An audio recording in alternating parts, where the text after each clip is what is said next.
It is 5:31. Robin, would you please call roll? Heidi Emberling. Len Philpott. Adrian Fine. Co-chair Dan Garber. Here. Annette Glankoff. Jennifer Hatterley. Here. Hamilton Hitchings. Here. Co-chair Arthur Keller. Here. Shawnee Kleinhaus. Lydia Koo. Steve Levy. Don McDougall. Whitney McNair. Julia Moran. Mark Nadeem. Bonnie Packer. Lisa Peshke-Cote. Doria Suma. Amy Sung. Jason Titus. Elaine Wang. Ellen Erbrock. Alex Van Riesen. Bob Winslow. 8 absent. Thank you. We'll go from there to oral communications. I have 4 cards. If there's anyone else that would like to speak, please fill out a speaker card. And you will each have 3 minutes to speak. The first speaker is Betty Jo Chang. There is a microphone over there, and it should be on. And you'll have 3 minutes from your start. My name's Betty Jo Chang. I'm a Palo Alto resident, a renter. I live just down the road on Newell Road. I want to thank you. I want to thank you for your time and the enormous effort you all have put into this important work on our comprehensive plan. Palo Alto could not remain the forward-looking city that we must remain without the outstanding efforts of city staff, council, commissions, and citizen advisory committees such as this. I honor your efforts and I thank you for your service. I come before you today about a threat to the residential housing vision so widely shared by Palo Alto residents. This threat was brought to my attention by the proposed 11-bedroom, 14-bath, 7,400 square foot single-family residence being proposed for the corner of Newell and Embarcadero Road. 4 of these bedrooms and 6 of the baths are in a basement. This particular project is a veritable poster child for the deleterious effects of what I believe to be some troublesome oversights in our planning processes that I request that you address. Details and reasons for these requests are enumerated in my memo that's in your packet. My specific requests with respect to the comp plan are FAR. I request that residential basement exclusions from the FAR calculations be eliminated, for this exclusion perversely incents construction of housing stock inappropriate to flood-prone areas, as well as increasing occupancy densities in excess of those defined in our comp plan. Occupancy rates. I request that you develop a policy requiring planning review of potential occupancy density for new residential projects, and that you figure out a way to prevent the repurposing of single-family residential housing to high-density rental hotel use. Climate change planning. I request that basement bedroom construction be prohibited east of El Camino Real, and that climate change planning is strengthened with respect to sheet flood risks from the extreme storm events we expect from global warming. Flood hazard regulations. These regulations are currently only applied to the FEMA-designated SFHA insurance zone, leaving us no regulatory oversight of residential construction with respect to flooding elsewhere in the city. All of Palo Alto is a floodplain. I request that the comp plan recommend applying appropriate portions of the flood hazard code to construction in areas that are not currently deemed SFHA.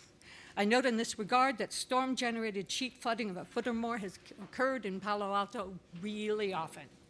I'm very worried about this. I'm too old to be able to rescue the poor neighbors who will occupy those 4 new flooded basement bedrooms up on the corner. We have no business building basement dwellings on a floodplain. When I read the draft comprehensive plan, I see a widely shared vision of what we want our neighborhoods to be. I'm grateful for your efforts on behalf of us all to build and protect this vision. I seek your help in correcting the issues noted above, issues that place it at risk. Thank you for your time. Thank you. Speaker number 2 is Becky Sanders. You'll have 3 minutes.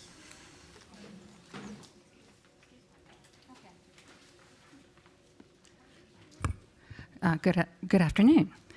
So my name is Becky Sanders, and I am the founder of the Ventura Neighborhood Association, plus a private citizen living in Ventura. I just wanted to call people's attention to a lively conversation that I saw on Nextdoor today, and talking about the calculations that would be necessary to alleviate the housing costs, bringing them back down. Okay, so anything that we do for housing has to be regional. Palo Alto cannot absorb the region's demand. If we say that we needed to build, say we needed to double the housing stock in order to house everybody that wants to work in Palo Alto, we would need to build 52.5 million square feet of housing, and that would comprise, and if we pop the height limit up to 10 stories, that would be relatively 21 blocks at 10 stories.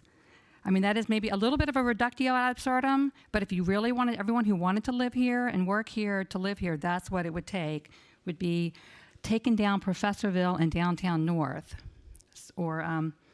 Anyway, so I just think let's get a little realistic about what we can and cannot do to solve the housing problem. And then I live in South Palo Alto, which is I live in Ventura neighborhood, which is adjacent to the Park Boulevard, Page Mill corridor that is really slated to see some major changes. It already has seen heck of changes that we haven't been happy with. There's some big massing at the Olive Garden that was approved. 451 Page Mill is just a behemoth, unbelievable. And then the lovely Park Plaza with the Naked Lady statue, that's getting ready to come online. And then there's the whole Fry's proposed deal and all of those, all that property along Park Boulevard. So, oh my word, why should one area of the city have to solve not only the entire city's housing problem, but the whole region's housing problem? Are you serious? We are already dying from, not literally, but cars sweeping through Ventura to avoid the world's worst intersection. Pollution, noise. We are a parking lot. People park in Ventura so that they can walk or bike to their work and take advantage of whatever subsidies they get for doing so. And, we are the least protected neighborhood in Palo Alto. And just because we're unprotected and we're broke doesn't mean that we should tolerate or enjoy that position. I mean, we have wonderful block parties, we have wonderful neighborhood events, and we really want to preserve our neighborhood quality of life, just like every other neighborhood in the city of Palo Alto would like to. And then I just think I just lost all my time talking about the housing, dang it. And we want more parkland, thank you. Fry's, parkland at Fry's, thank you. And also parkland at the AT&T site that is getting ready to be divested by AT&T right across from Bulwell Park. You could buy that and add that to Bulwell Park. Thank you. Thank you. Our next public speaker is Leona Hunt. 3 minutes.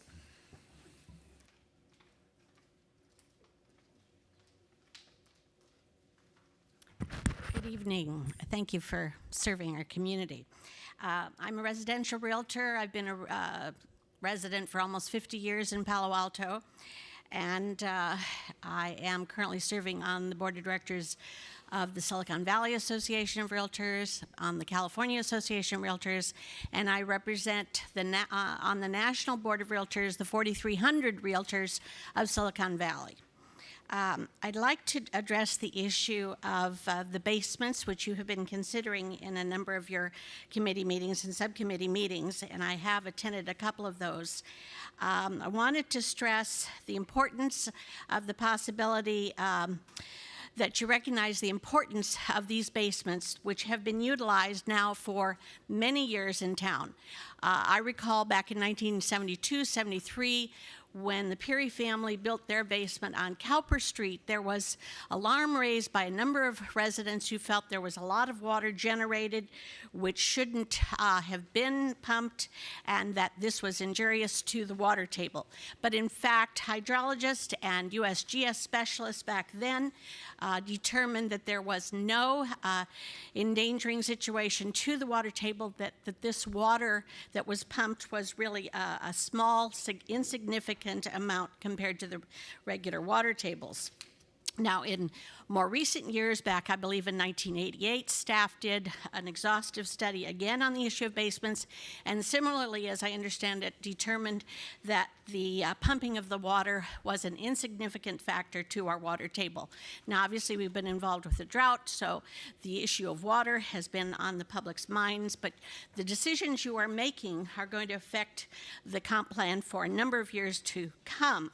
And I want you to understand that in our community, over the years, of course, our prices have increased, and the price of our square footage, of course, is astronomical. And in fact, for houses that have been lived in, your land alone is 3/4 of the price. And thus, you have families who are seeking the construction of basements when they're doing a total rebuild, or in fact, many of the remodels incorporate basements. So I encourage you to keep the current guidelines, thus not including basement FAR in the total allowable FAR. The one issue that I will raise, though, is the issue of the excavation that is done by the contractors. I know that former Mayor Betsy Bechtel, who lives on Lowell Street, was very alarmed when the neighboring house was torn down and the contractor excavated clear up to the property line.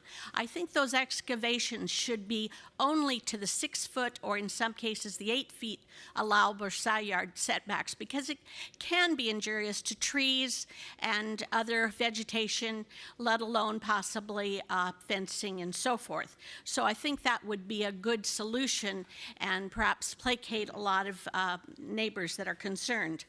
In addition to the basement issue, I do want to discuss the height requirement. I feel, I've sat on the corridor task force, I've sat on 3 or 4 other committees, and there's no question that we have to develop more housing. So think about that issue of 50 feet and not adhering to that. Thank you. Our next speaker is Geeta Dev, if I'm pronouncing that correctly. You'll have 3 minutes. Thank you. My name is Geeta Dev. I'm a representative of the Sierra Club, the local Loma Prieta chapter, and I'm particularly with the Sustainable Land Use Committee. I've attended a couple of meetings, and we've been watching from afar, and we want to thank you for a much more detailed and thoughtful process than we see in most of the other cities on the peninsula. That's no surprise, but I do want to compliment you on that. We are involved with general plan updates in many cities on the peninsula, and therefore what I bring to you is to some extent our experience based on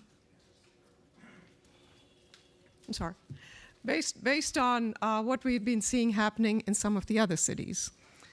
One of the things that you are taking up is new, and other cities are looking at it with interest, and so are we, and that is the performance metrics and the performance standards. The one comment that we would have to you is these are being developed. They are not yet, in our opinion, ready for prime time. I think significant progress has been made, but there's a lot more thought needs to go into them for them to be implemented with any degree of success. Therefore, I would suggest that 2 things. One is that you take some more time to go through the definition, the understanding of development performance standards and sustainability, community sustainability performance standards. We went through the list with the Sustainability Committee last time. We didn't come to the Land Use Committee, but I know it was discussed. what I've seen in here does not, in fact, reflect, I think, all the issues that were raised. And there were some important issues raised. So that's one item. The second item I would bring up is the issue. Oh, and the other thing is that in some way, instead of just referring to it as two words in the general plan, that you make it an appendix or something so that it is attached to the plan somehow. Otherwise, it's too loosey-goosey and it's only under staff review. And sometimes that makes it hard for the public to be able to see what's going on. The other item I would bring up is the caps and the triggers. Having seen what's happened in other cities, Menlo Park, Mountain View, a number of other cities, the idea of having annual caps is kind of a good idea. If you attach it to triggers, it gives you some flexibility.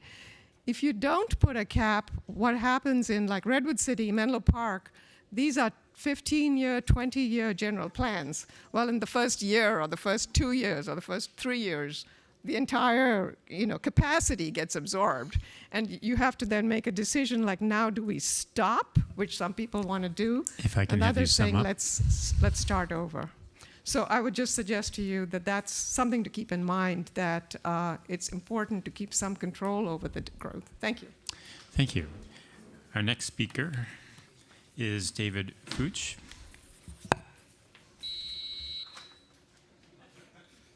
You'll have 3 minutes. Maybe you'll hear a buzzer. So I've been a homeowner on Newell Road for over 30 years, just a couple doors down from 1710 Newell, which it sounds like is going to turn into a single-family residence with 11 bedrooms and 14 bathrooms. And I've never been in a house in Palo Alto for a single occupant with 11 bedrooms and 14 bathrooms, and I'm really racking my brain as to what this thing is.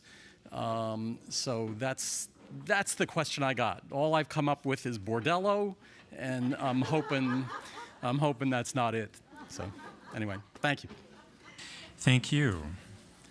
Our next speaker is Rita Verschell. Rita?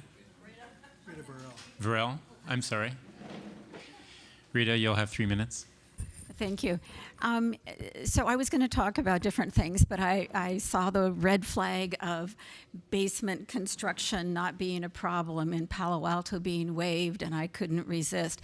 So the EIP report that Ms. Hunt referenced has been pretty much widely questioned and possibly discredited because it did not take into effect the cumulative value of multiple families pumping out water. It reviewed one project. Todd report, which was later, had additional information, and as we all know, now all cities are required to have a groundwater management plan, and this Palo Alto City is in discussion with their neighbors regarding the shallow and deep aquifer. While the Perry family many years ago had the advantage of a high water table and no drought, we are now in our 5th year of drought, and I would like to remind everyone that the single-family home at 736 Garland was the first house metered by the city of Palo Alto and pumped out 30.88 million gallons. One house. This is enough to fill the Eleanor Pardee Park up to a height of, I think it was 70, well, the football field 71 feet high. It's also 600,000 50-gallon rain barrels. So personally, I think this is obscene. We have produced a video which I can hopefully show at the next meeting. Okay, so now what I wanted to talk about was that the land use, I would really encourage that the CAC represent the views of all the community members and residents. It certainly is a controversial topic. And I know that housing is on everyone's mind right now, and it certainly is on the previous speakers. Personally, I think that now, since basements are being referred to in real estate ads as lower levels, that they should be included in the FAR. We are seeing multiple palaces being created, and this certainly does price out the average person out of the housing market. I know there is a house on South Court that was purchased, torn down, and later sold this year, I believe, by Zach Taylor for $8.1 million. This is not possible for most people that live in Palo Alto. I would also encourage this group to continue all the cumulative and annual caps in place. We have seen a tremendous growth in traffic congestion, which is on many residents' mind. I also think that it would be wise to have a 50,000 square foot annual cap on growth over at the Stanford Research Project, at least until many of the projects now in the development or building stage in Palo Alto come online, so that we actually know what the cumulative effects of the traffic already in place will be. Thank you. Thank you. Catherine Martineau. Thank you. Good evening. I'm Catherine Martineau. I'm the director of Canopy, and I'm here to talk about the development and community performance measures, and to ask that you include urban forestry metrics in them. There is a little mention of urban forestry in the development. It's pretty unspecific, and there's nothing in the community measurement. Again, I've expressed this on multiple occasions in front of this committee, in front of several subcommittees.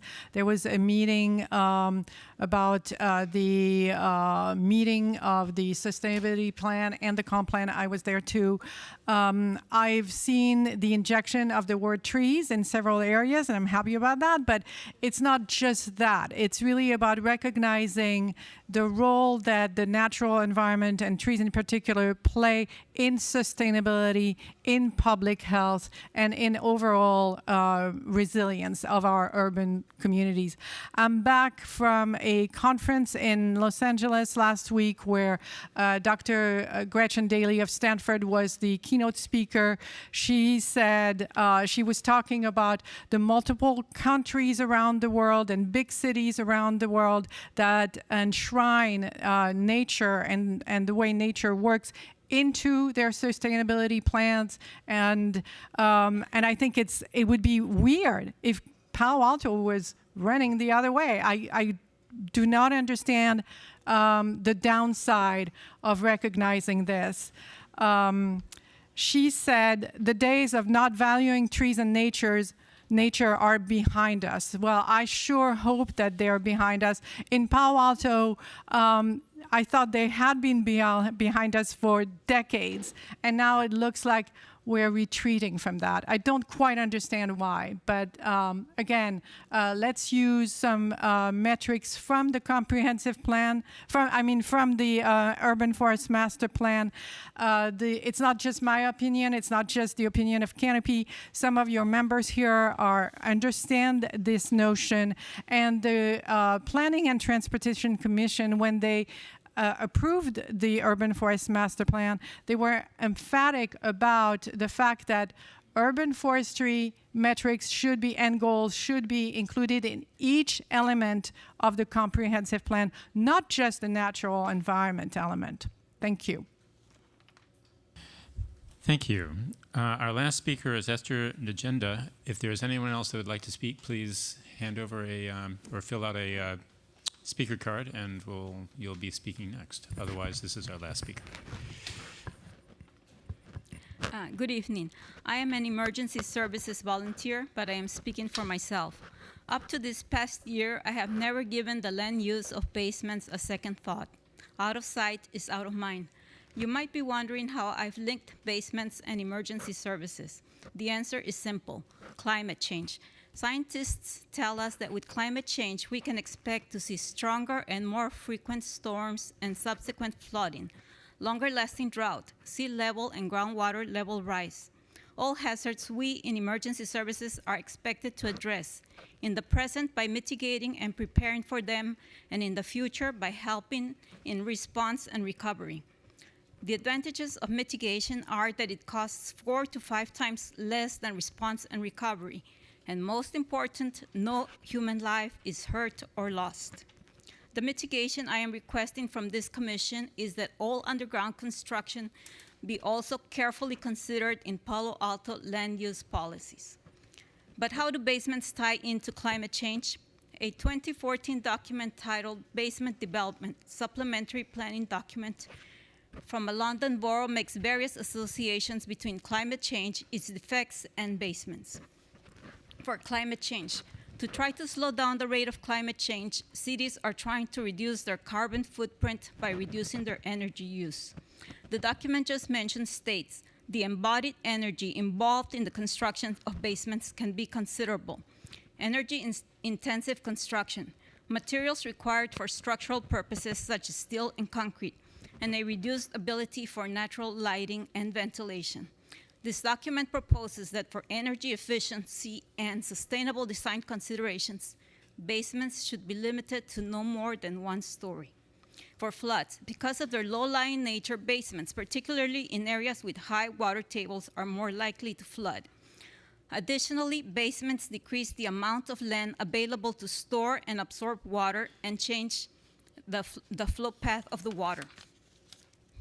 Coupled with changing water patterns, basement constructions can make floods more severe and increase neighborhoods' chance of being flooded. For drought, not only are all basements energy intensive, basements built in areas with high water tables require pumping out the water. Additional energy is required. To make matters worse, in my opinion, we're throwing away almost all that water. As Rita mentioned, 30.88 million gallons of groundwater were pumped out for just 1 basement on Garland Drive. 12 times the amount of water we have stored in El Camino Park Reservoir for emergency purposes. That water, which we will need in a severe drought, ends up in the bay and contributes to sea level rise. In a time of climate change and the need to minimize our carbon footprint, I suggest it makes sense to study a change in how many because of their cumulative impacts and where those main basements are built. Thank you. Thank you. I have no more speaker cards. We'll move to our next agenda item. Staff, would you like to give us a recap of the council discussion on the draft transportation element last night? Really quick. I would love to. Thank you to everybody for your hard work on the transportation element. We delivered that to the council last night, and some of you were there and stayed late into the evening. I thank you for that and for watching on television if you couldn't stay with us in person. Unfortunately, the council didn't really get to a discussion of the element. I think they understood the amount of work that the CAC had put into it, but they just ran out of time to do a thorough review. So we've tentatively scheduled to bring it back to them in mid-September, and we'll keep you informed of that date. I think if I had to summarize the comments we did get out of them in just a few minutes of their review, one would be about their focus, as they did on community services. They really focused on the length and the number of programs. And so I'm anticipating that when we get their comments, one of the things they'll be asking us to do is streamline to the extent we can and try and prune it back a little, which is to be expected. They also, at least one member of the council brought up, again, this relationship between the comprehensive plan and the SCAP. And I think we all understood already that that's a priority of the council for us to make sure that these two documents are synchronized in some way. We are, as I said, going to schedule a time to finish the conversation with the council. I think their intention is to give staff comments and direction on the next iteration and not to send it back to the CAC for more work until you get through all of the other elements. They know how much work you have on your plate. We shared with them last night the schedule that's in your packet this evening for conversation, so they know just how much work you've done and how much there is still to do. And that's why I think they're going to wait to send it back to you until we get through the rest of the elements. So happy to answer more questions, but if not, we can move on. Don. Hillary, did they not also suggest that when the transportation element comes back, the land use element should maybe be connected with it? One of the council members made that suggestion, and it wasn't really picked up by others. So it was the same council member who, said, gosh darn, why is this taking so long? We can only do what we can do. We're hoping this evening that you will move the land use element forward. And if you do, we will schedule to bring that to the council just as soon as we can. But at this point last night kind of put us a little bit back on our heels. Yeah, I was there.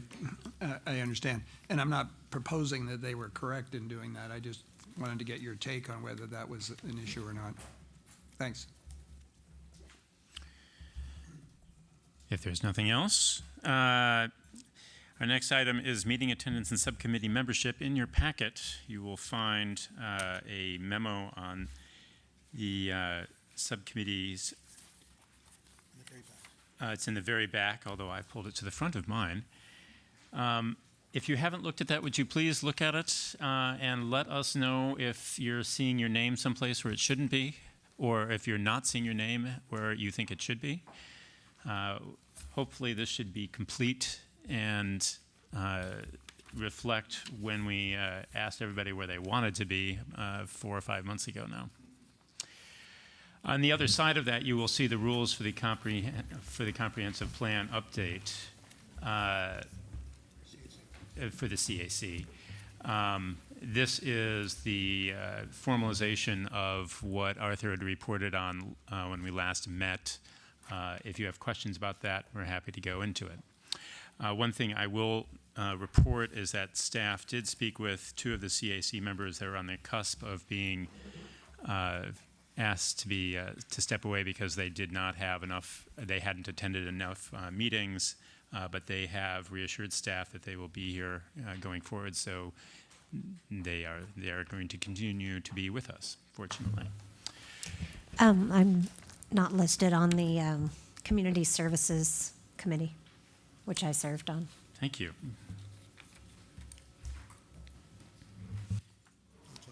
Yeah.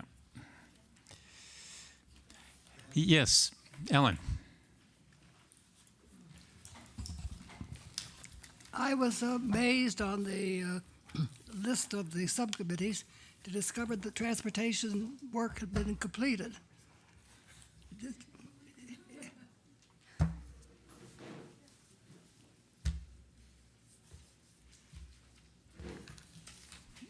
Would staff like to speak to that?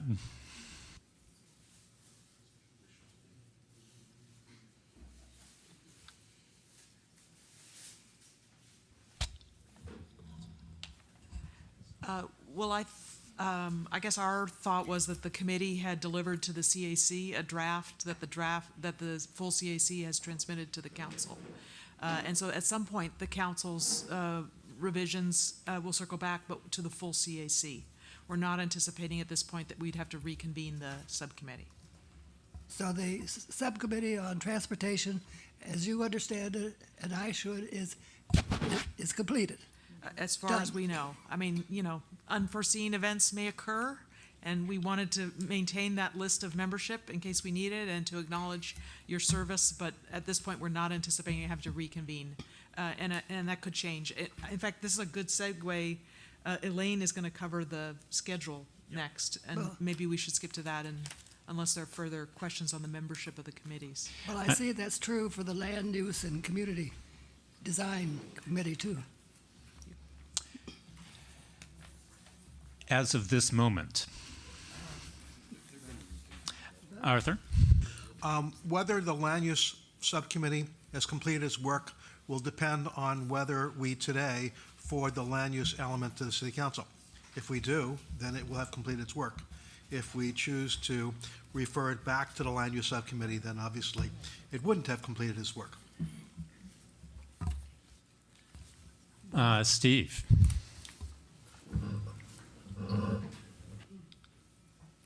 Hardest thing. Is it on? Yes. At our last subcommittee meeting for land use, we were told that the sustainability subcommittee thought it would be beneficial to meet with us, and we thought that back also. I don't know formally whether that involves us meeting again as a separate committee, but I'd certainly like to pursue the opportunity of meeting with them. There were issues of performance and quality of life and stuff that we both thought would be beneficial. I was just checking with my co-chair. We hadn't heard that, but perhaps staff? I quite frankly don't remember that. But I'll speak for sustainability. That Don. I'm sorry. I agree with Steve. There was lots of conversation about the usefulness of meeting together. I understand that for the first meeting of the natural environment element and the safety element, that the Sustainability Committee and the appropriate subcommittee will meet, but that for subsequent meetings of that element subcommittee, in other words, the Sustainability Committee will meet first at the first time, but not subsequent times.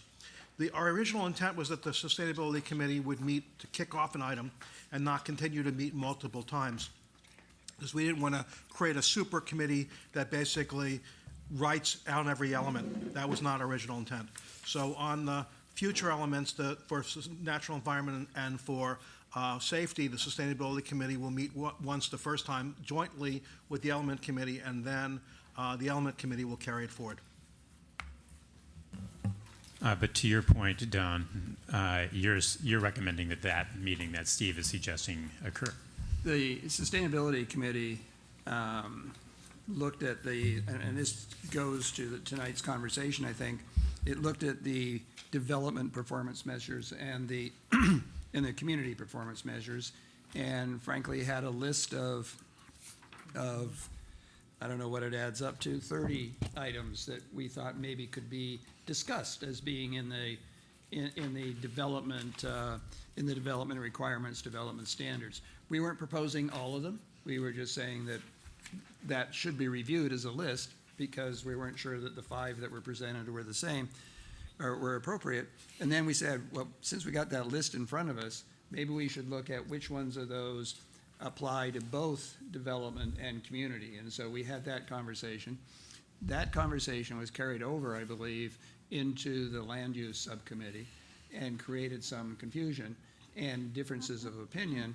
And I understand that Hillary helped us out by saying, oh, gee, a lot of that stuff's already in the requirements, and so you don't need to talk about it. But so let me interrupt. It's not helping us. Yeah. And so we don't think what we have here is right good at this point. So let's hold that conversation until we get into the point, and let's finish this particular topic on if everybody believes that they are in the right subcommittees. And I think we are. Annette, do you want to be, or is there a subcommittee that we're missing? I just wondered how late, since some of these elements are not going to be discussed for a bit, can you join them maybe at some other point in time? I mean, I'm not sure how many subcommittee meetings each group will have. I'm sort of interested in the natural environment one, but 6 meetings of that might be a little. I'm not sure I could answer that question right now. So you could, when we actually start meeting, we could join a committee. If we are under our limit. That was my question. Yeah, and you should just apply, Just send let us a you note. know. Yeah. Okay. Hillary, did you have a note before we move on? Actually, no, Elaine to address the schedule, and I'll go. Okay. So let's move on to our next agenda item, talk about schedule. Jennifer, or did you have a comment on the committees? I was just going to say I'm overcommitted on the committees, but I will discuss it with the chairs at another time. Okay. All right, let's move on to our next item. Okay, Elaine? so I think overcommitted is a good segue into this topic. You all have been amazing. You committed for a year, which is now up. You've had 31 meetings of the entire, combined subcommittee and CAC meetings. You've done just an amazing job. You know, the transportation element went to the council unanimously. You've worked really hard on the land use element. You've had 6 land use subcommittee meetings, and the CAC has met 4 times on the land use. So anyway, we realized, and we've heard some feedback from you, that this is getting, some people are feeling really overcommitted. So we decided, we took a look at what could we do about that? And so we took a look at the schedule and we realized that first, the news is that it's been a year, but it's not done. And we're about, you might say, a halfway. And that an optimistic view is that it's going to take till May of next year to finish. So we looked at how do we streamline this, and how do we focus on what works and try and make good use of your time, because your time is really valuable and you've spent a lot of it. So here's some ideas we had. We did add time to the schedule to reflect the additional meetings on land use and transportation. We added more time than was originally scheduled. I'm sorry that it's referred a number of times to the natural resources element, the natural resources. I realize it should be the natural environment, but anyway. We added some more times on the natural environment element subcommittee. So, and more discussion of that, trying to be a little bit more realistic about how long it's going to take and trying to help you. We're going to try and be more organized as we approach it so we know what topics we're going to get. So those are some of the efforts that we're making. Another thing is that instead of having, like, after the council makes comments, have the transportation brought back, we're recommending that you go through all of the elements one by one, knowing that there's some overlap that's going to be useful to revisit, but to try and get through all of the elements and then look at it as a whole and look at the council's comments at that point. And based on what they said last night, that sounds like something that the council can work with as well.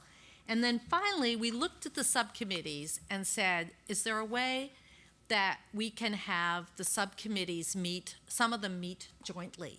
For example, so what we've added here is that the Sustainability Committee, just as Arthur said, would meet at the first meeting of the natural environment, with the Natural Environment Subcommittee on the natural environment element, and also on the safety element. We did find on land use, and I think we're hearing a little reflection of that we kind of went to the Sustainability Committee and it kind of went this way, and then we went to the Land Use Committee and it sort of went that way, and that when they're together, it's better, and it's also just a much more efficient use of your time. Several of you are on both, which is just a really heroic effort to try and do that. So we are going to try and look at ways that we can stay within the quorum, but also combine some of the subcommittees, having them meet jointly so that some of the discussion, the potential to reach consensus and recognize differences happens sooner. So with that, we will be starting on just talking about that. So the Sustainability Subcommittee will be meeting jointly with the natural environment and with the safety at those first meetings. And so that's kind of the approach that we are taking, and it is our hope that we can work with you to make good use of your time, to be organized, and to get this finished within a year and a half versus the year that you committed. Anyway, that covers the schedule. We have Shani, let's start with you. If others have comments, Lisa, Heidi. What's your name, Shani, please go ahead. I submitted comments on this, but I'm on both sustainability and land use. I think that what I see in front of me does not reflect the full recommendations of both. There is some things here that look really good and captured what we said, but there's a lot that both committees said that is not in here, or I just don't understand, and I'd like to understand better. I think that we're not done, and that the land use at least needs to meet again whether it's jointly with sustainability or not. I don't care. I'm in both, so it doesn't make a big difference in my time. But and I would have the same comments probably. But I think that there's more work on this, and we cannot assume that it's going to be done and already finished today. So I don't know if now is the best time, but I would like to make a motion that we do not finalize this item today, and that we do have another meeting of the Land Use Subcommittee. Thank you. Thanks, Shani. Lisa, and then Heidi. Yeah, I think it's important to keep the work going, but I personally am not going to be able to commit to going into next year. And it's actually, I think it'll be almost 2 years from when we started rather than the original one that we committed to. So I think from the subcommittees, I won't be able to do those, and I'll think about tonight. I really, really enjoy working with all of you and meeting you. I'm starting to see that I won't be able to see it through to the end, so I think it might be a good time to step out now. So I'd like to stay through today, and then I'll see how the meeting goes, but I'll most likely come back to you, Dan and Arthur, at the end and just let you know that. And then if you want to replace me, if someone wants to come in the middle. But otherwise, I'm leaving in the middle. So. If you come back to talk to me about that, you'll have to bear having your arm twisted. Yeah, no, but I'd certainly be willing to stick with the second commitment, which was up till December, right? I've planned kind of my life to do that, but beyond that, I can't. So I'm looking at this thinking it's probably not worth continuing after tonight. But I really, very much honored to work with you all. If I don't get a chance to say goodbye and thank you, I just wanted to say it now. So. And let me just ask, by a show of hands, are there others that would have trouble sticking through this to the bitter end, at least as it's currently projected? 1, 2, 3.5, 2.5, 3.5. Okay, thank you. Heidi, and then Arthur. Thanks. So there still 3 meetings on this next year's worth of meetings that coincide with school board meetings. So I know you're keeping them on Tuesdays. If you want school representative, that's probably not a good idea. I mentioned these 3 exact dates in July, but they're still here. So I guess that's a message. I may hand it off to another board member as well. We usually rotate on our committees every year.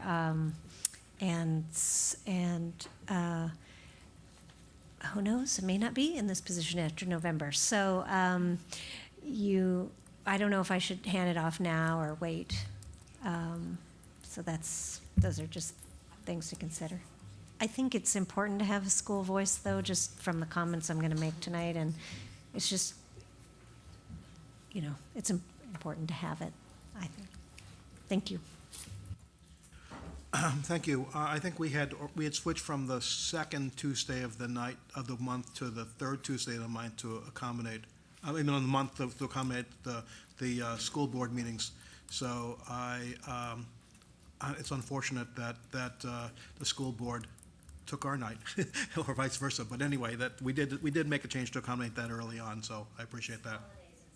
Yes, I understand. There's an interesting thing to me about this. So first of all. Having the Land Use and Sustainability Committee meets together, I believe, would exceed the quorum, because both committees are quite large. I'm not sure everybody attends both meetings, but they basically exceed the quorum. There's more than 9 people on both meetings, and therefore I think it would be a majority of the committee, which we're trying to avoid because of the Brown Act in terms of subcommittee. The second thing is that it seems to me that we may be trying to do something. I'm getting a little bit into the schedule thing, but I think this is relevant for schedule. And that is, we may be trying to do something for which an additional meeting on land use or an additional number of meetings on land use isn't going to solve the problem. And the problem is that we are trying to rush the process of coming up with these standards of these standards for development and community standards.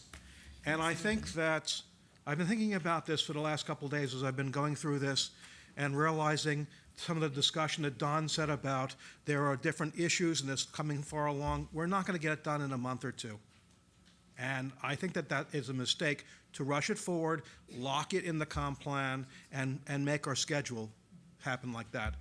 So I'm wondering if what we should instead do is stick to the stuff without the having locked in these standards, and instead have a policy that we will work on having standards in a program that says that we will develop standards, and thereby sort of defer the process further, but that in the meanwhile we keep the current process of caps and things like that, and that we add to it standards once they're available. Because I think that we're never going to agree on this, and this council is going to have a hard time figuring out what to choose from them anyway. And I think that we're better off not rushing to do the wrong thing. That was Arthur. Annette, I have you after Doria. Well, I have a few people ahead of you, Doria. I've got Steve, then you, and then Annette. Steve?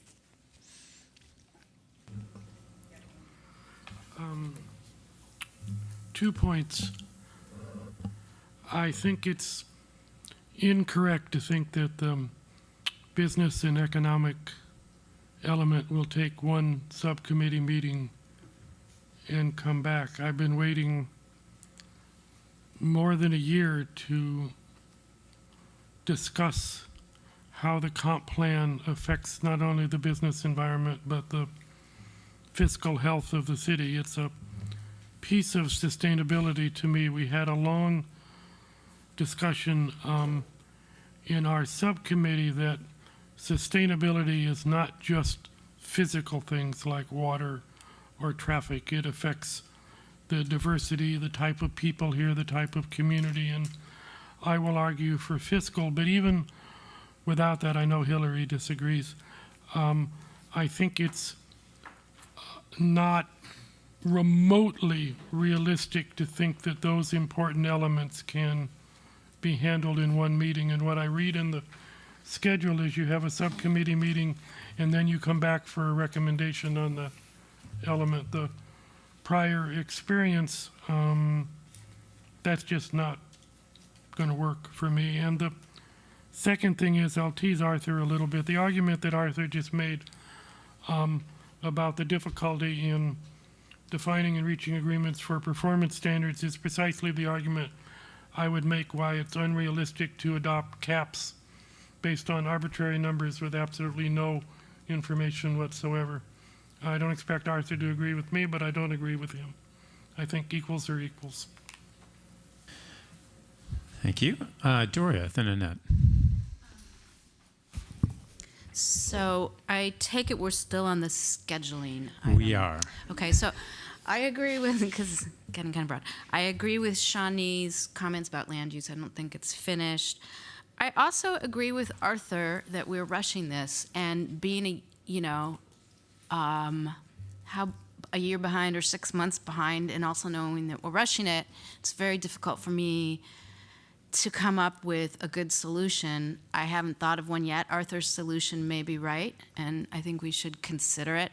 But another thing about the schedule, you just talked about we'll go over the elements at the end. And so, like, for instance, transportation would come back to us at the end. Would we be able to change elements at the end? And that's what I kind of worry about with regards to schedule. Also, some people are on both land use and sustainability, just so you know, so you don't have to double count them. Okay. Yeah, actually, I was going to remind Arthur, when I did the math, we actually would only end up with 8, so it would be one less. Because four of the 5 members are already on the natural environment. But we have, no, I mean, not, I think you're not talking about land and national environment. We're talking about land use, which already has 9. Understood. It still works. Yeah, I'm sorry, I misunderstood. Annette? Well, a couple of comments. I'm getting a little concerned about the influence that the Sustainability Committee, with all due respect, has on each element. I think it's a little bit too much. And so I think that needs to be considered. I'm also would like to speak to the continuity of the group, because several of the folks have decided that maybe we can't commit that much time. And so I don't think this group should add people to it. I think there's a lot to be said with the continuity and the collaboration, especially since we're going to get to some end goal where everything's going to come back together. So I think really the co-chairs and staff need to consider that, plus the whole issue of, and maybe this is the elephant in the room, but I'll just mention this, very soon in the schedule for CAC members are running for council, and it's very likely that some of them, maybe all of them, will be elected, and so that will drop the numbers of the group down.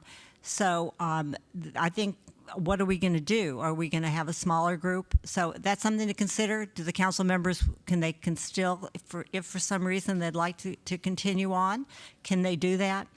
So anyway, that's something to think about. I also think that the land use, the performance measures to me are over the top. Right now, it's just a laundry list. A lot of these things have not been thought out very well. I mean, they're all good ideas, but to actually analyze them, you would have to have a cast of thousands. Maybe that's great, Hillary. We'll get you a couple more people on your staff. I mean, how would you ever measure the number of homeowners paying more than 50% of the household income for housing? Very, very intensive. I would never answer a question like that. So, again, I'm worried about the composition of the group, and then also the land use element, which is not for prime time.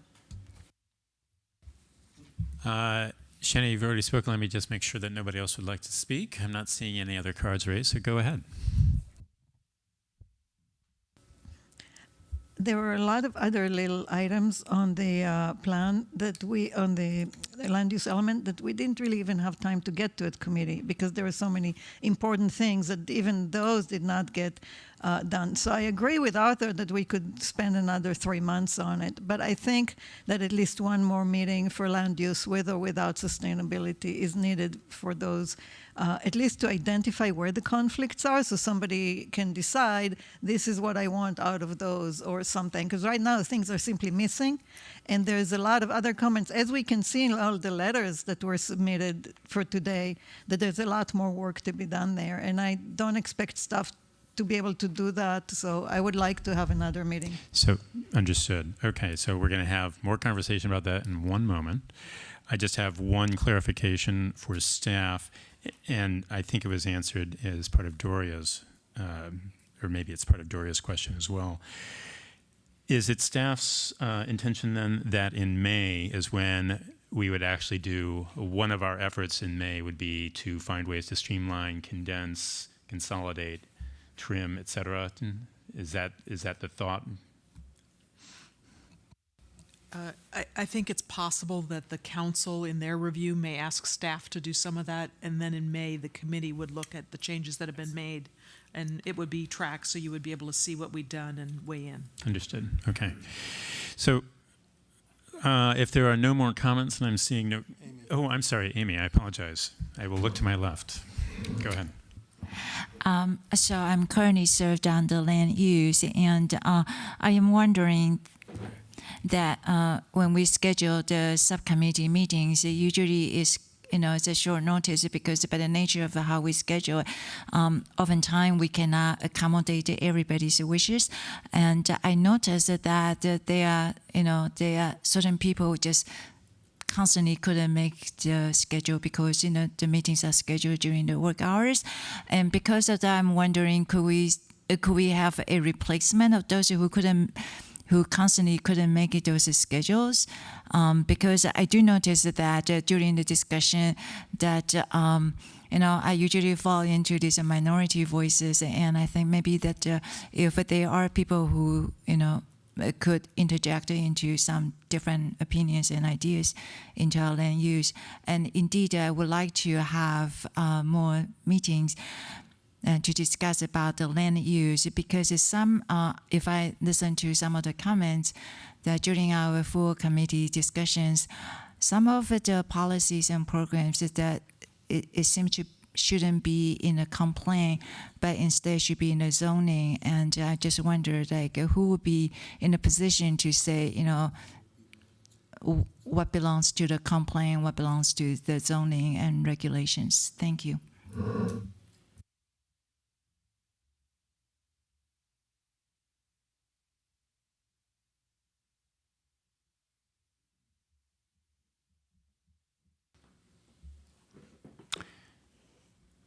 I think I'm sorry. You want to make motions?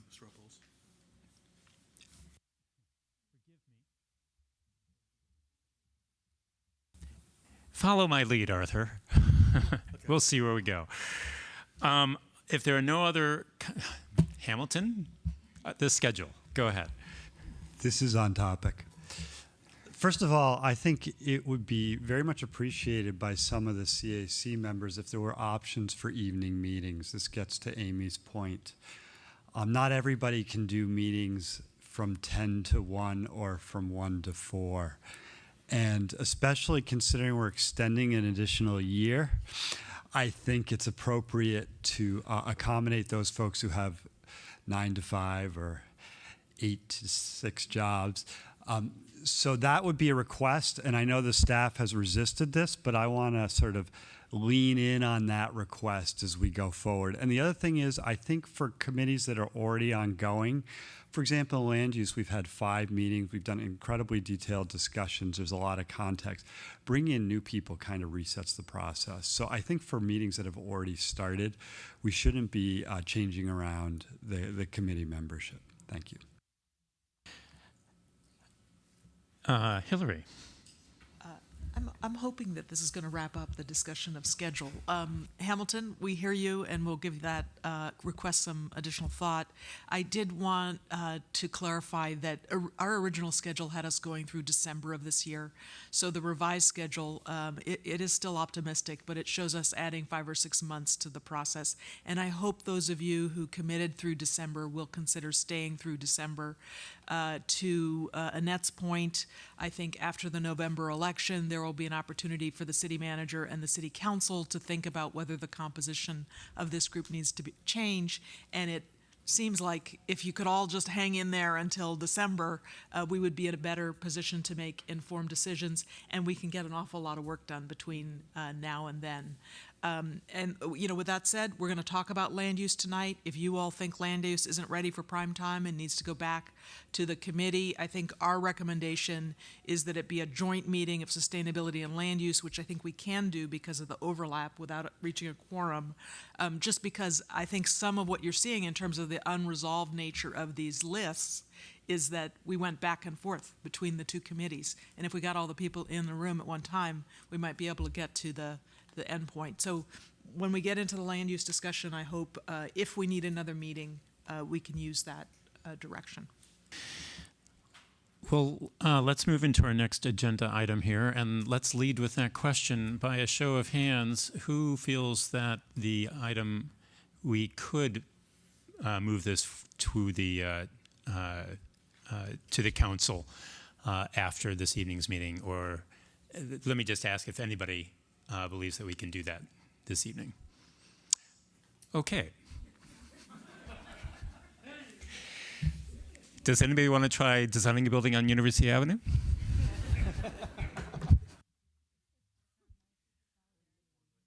Or Lytton, yes, thank you.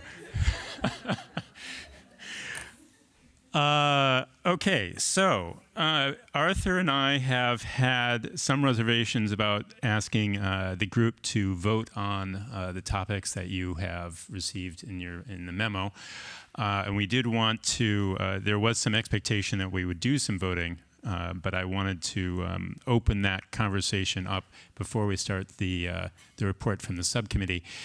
Are there other thoughts that people may have about whether they feel that we should be voting on those items that were in the memo versus not voting on those? We'll go with Elaine and then Ellen. then Jennifer, Doria, Steve, Adrian. Go ahead, Elaine.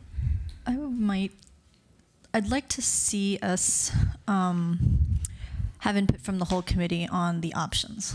I'm not terribly convinced that the two options that the subcommittee came up with for each of the items listed here are necessarily the options we should be voting for. And I also have another item that I'd like to add and to receive input on. I don't know if I should mention that now or if I should mention that as part of the later discussion. I would hold that for the later discussion. I'm really interested to find out, get some opinions from people as to whether they think we should vote or not vote. And then we'll open up the conversation. We were going to use, our thought was is that we would use that memo as a way of organizing our conversation this evening. Ellen. Well, I personally like the idea of taking things to a vote.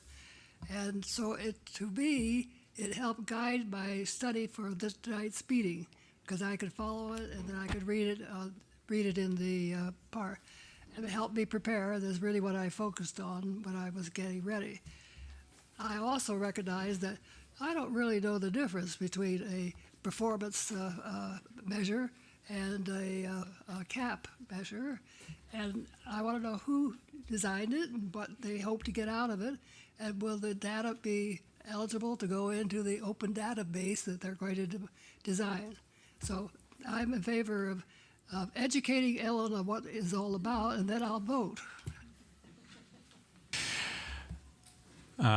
We had Jennifer and then Doria. So I don't think that this group should vote on any controversial options, whether it's these particular ones, or whether it was the height limit, and who knows what else might come up. I think it's divisive to the membership and to the process, and I think I've said this before. It exacerbates an us versus them dynamic within the committee. It raises questions on both sides about balanced representation on the full committee as well as on the subcommittees. It gives the false impression of a majority community preferences when we're really just a group of volunteers who were interested and available. Rather than fighting over which option is best, what we ought to be doing is seeking consensus among the entire group that, taken together, all of the options presented aptly identify the key questions and controversies. And I think council, not the CAC, should be weighing them against the interests of the community at large. Thank you. Doria and then Steve.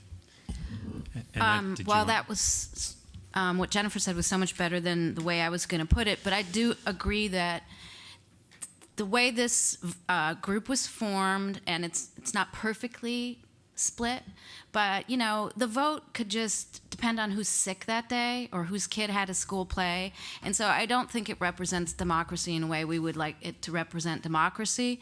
And I do agree that the important thing is for the council to see the real options that we wanted. So I am against voting, and it's also it's not really a vote, it's really like a straw poll. And I had to leave the last meeting in the middle, but I read the minutes, and people are constantly dissatisfied with this straw poll or voting process, it seems, from reading the minutes. So I vote no on the votes. Steve and then Adrian.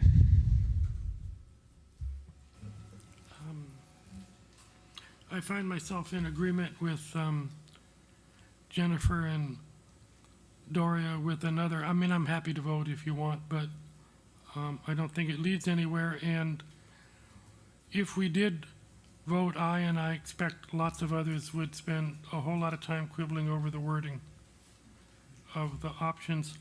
For the later discussion, Elaine and I both have another issue not to vote on, but for which we both think the traditional process of this committee of bringing forward all options has been not successful in this one area, and we'll talk about it later.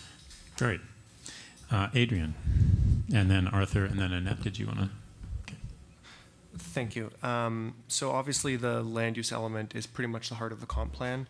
I think a lot of these issues are kind of too extreme in one way. It's like, should we have a cumulative cap or not? I'm not sure that's a helpful vote for council and for the community, actually. What may be helpful if we want to continue looking at these couple of issues, these 7 or so here, is what are the pros and cons? If we did have a cap, what does that mean for the city? How's it good, how's it bad? If we don't have a cap, how's it good, how's it bad? What may be best, and my suggestion for tonight's meeting, is for everyone in here to get everything else off their chest, actually, right? I didn't notice hotels in here. That's something I have a lot of thoughts about. Maybe it's about some of the land use designations themselves. These 7 issues are a good start. I'm not sure I'd be in support of voting for them, even if I can't vote. But I think rather than voting, it may be helpful for this committee to actually look at the pros and cons of each of these issues. Thank you. Arthur, then Jason. And I think that's the end of the comments. Thank you. So I think that it is best that we spend our time, as multiple people have said, rather than voting, on discussing the pros and cons of that, because part of our job is to, when we have alternatives, to give the pros and cons analyzed to the council. And if we spend our time on hashing out the vote or hashing out the decisions, that's one thing. If we actually go in pro and con, I agree that that's much better. The second thing is that I think that our choices are not necessarily very refined, like Elaine. I could think of a number of variations on things that might be better, and I'm not going to go into specifically what those were, but I can think of variations that would certainly make sense.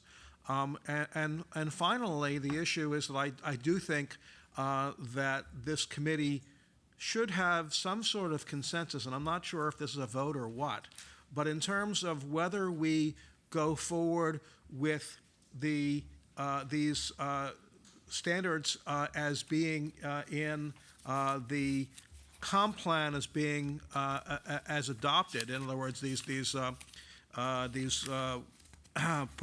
performance measures, whether the performance measures are actually to be decided in the next month or so and locked into the comp plan, or whether it is something that we will allow more time and allow that to be a study to be done, and compare what other cities are doing, compare what the best principles are, and evaluate rather than rushing that forward. And I would be for the latter. And I think that that's something that we may wish to have a straw poll about, because that's a decision on how we move forward as a committee in terms of our drafting process, as opposed to what the document contains. Thank you, Arthur, and then Amy, and then Bonnie. Yes. Jason, I'm sorry. I apologize. All right. Yeah. So I agree with what everyone's been saying around. I don't think voting actually achieves our goal, but I do think there's something valuable that we could do that comes from hopefully some aggregation of our conversation. In that, there are certain areas that clearly people care a lot about. Some of them are covered in this vote. Then the items that were listed on what should we vote on, although I think probably not all of them.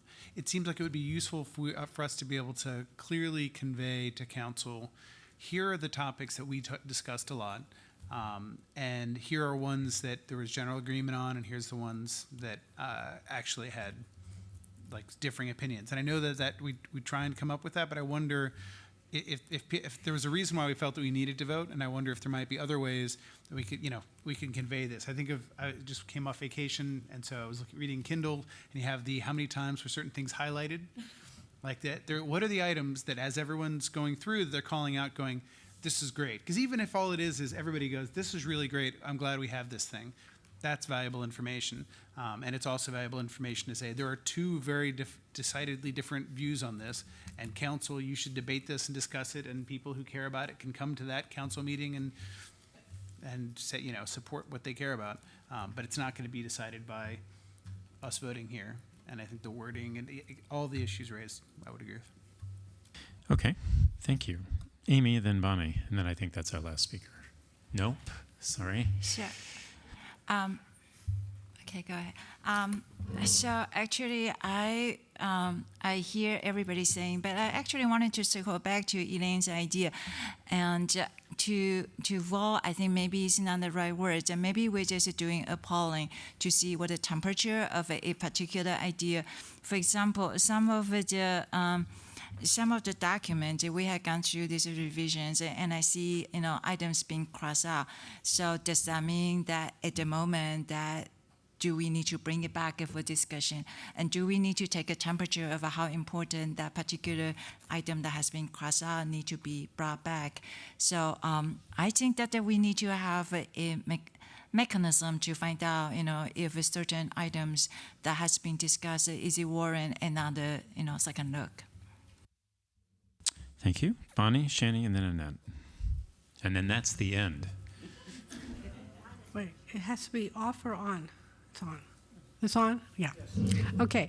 I agree with what everybody's been saying, and what I would recommend is that when we come to the part where it says discussion by the committee as a whole, and we go around, that when we go around, we just focus on one topic. That each of us refrains from reading all the notes that we sent in already, and that we don't comment on every little goal that we had a comment on. We have the opportunity to submit that in writing, but that we use the very little time that we have left this evening to focus on the topics that are set out in what was going to be the votes. But those are the things we want to talk about: the caps or no caps, or what to be included. These are the controversial areas, and so I asked the chairs to control our discussion so that we stay on topic and we can respond to each other and we can have meaningful discussion instead of this linear thing that we've had in the past where there's, it's it just jumps from one topic to another. That's what I would recommend, and I think it would make our discussion richer. Thank you, Shani, and then Annette. I agree that there is no need for a vote. It's not helpful. And to Adrian's point of pros and cons, I'm not sure we all interpret those things in the same way, and they may be oppositional. I think, to me, it may be more helpful to tie that to to the EIR in some way, to the different scenarios. This belongs in this scenario, this belongs, and if they all belong to all, then maybe not. It's just that there's still things I don't fully understand here. But more about what will it do than pro and con, because that's kind of loaded. And about more research and what is happening in other communities, I think that's a good point, Arthur. I just think, this is the idea at the beginning of all the performance measures was sustainability measures. And now we see these as, these are already required as part of the Green Building Code. So let's look at other things as performance measures. So I'm getting really confused, because if the requirements are requirements and the performance measures on a per development project are different than that, I'm not against it. I think it's good to have, potentially good to have that. I'm kind of not sure where it takes us, and that's part of what I want to see explanations on. Thanks. Annette? Well, first of all, I'm going to make this really simple. Let's take child care off this list, because it's really a zoning issue. It's not, and I mean, this is my issue, so thank you for including it. It doesn't even fit with all these other things anyway. If we were going to really have an in-depth discussion, I'd put basements on, which is much more significant, but a lot of that is either building or zoning also. And my only other point is I have to respectfully disagree. I think that if we ever get to go around in a circle, we should be able to talk to whatever that we think is really important to share. Arthur and I were just saying we're not going to have time to be able to segment it at all, so you'll be able to speak on whatever you like. Let's move on. Hillary, will you kick off the subcommittee, and then we'll have the subcommittee speak? I would love to, and I will try and be concise. We went at great detail through the table at our last discussion. The table's been revised somewhat, and there are track changes. This is on page 6 and 7 of your staff report. I'm not going to go through it, but I just wanted to say that the land use subcommittee did a lot of work going deeper into these options, and the results of their conversation is reflected in the draft policies and programs and in the discussion on pages 12, 13, and 14 of your staff report. At a real high level, what this section of the report provides is a good discussion. Ellen, if you're looking for a discussion about what the cumulative cap is today, it's right here. And then what the options are that the subcommittee talked about carrying forward if the cap is applied to office. If it's applied to office plus hotel, we identify in these paragraphs, and it's really just a page and a half of those quantitative figures that the subcommittee was able to reach agreement on, and where they weren't able to reach agreement, the idea that the quantitative values would be filled in at some later date after some program to undertake further study or whatever. It varies in a few of these cases. But so we deal with, at the bottom of page 12, the cumulative cap, and the top of page 12, the options for that. Then on page 13, the annual limit options. And if you remember, we were talking about an annual limit that could either apply citywide or citywide plus minus the research park. And there's a discussion about how those options could proceed. And I think I'm delighted with the discussion you had about if we're going to vote, maybe vote that we've captured the options rather than trying to choose our horses tonight.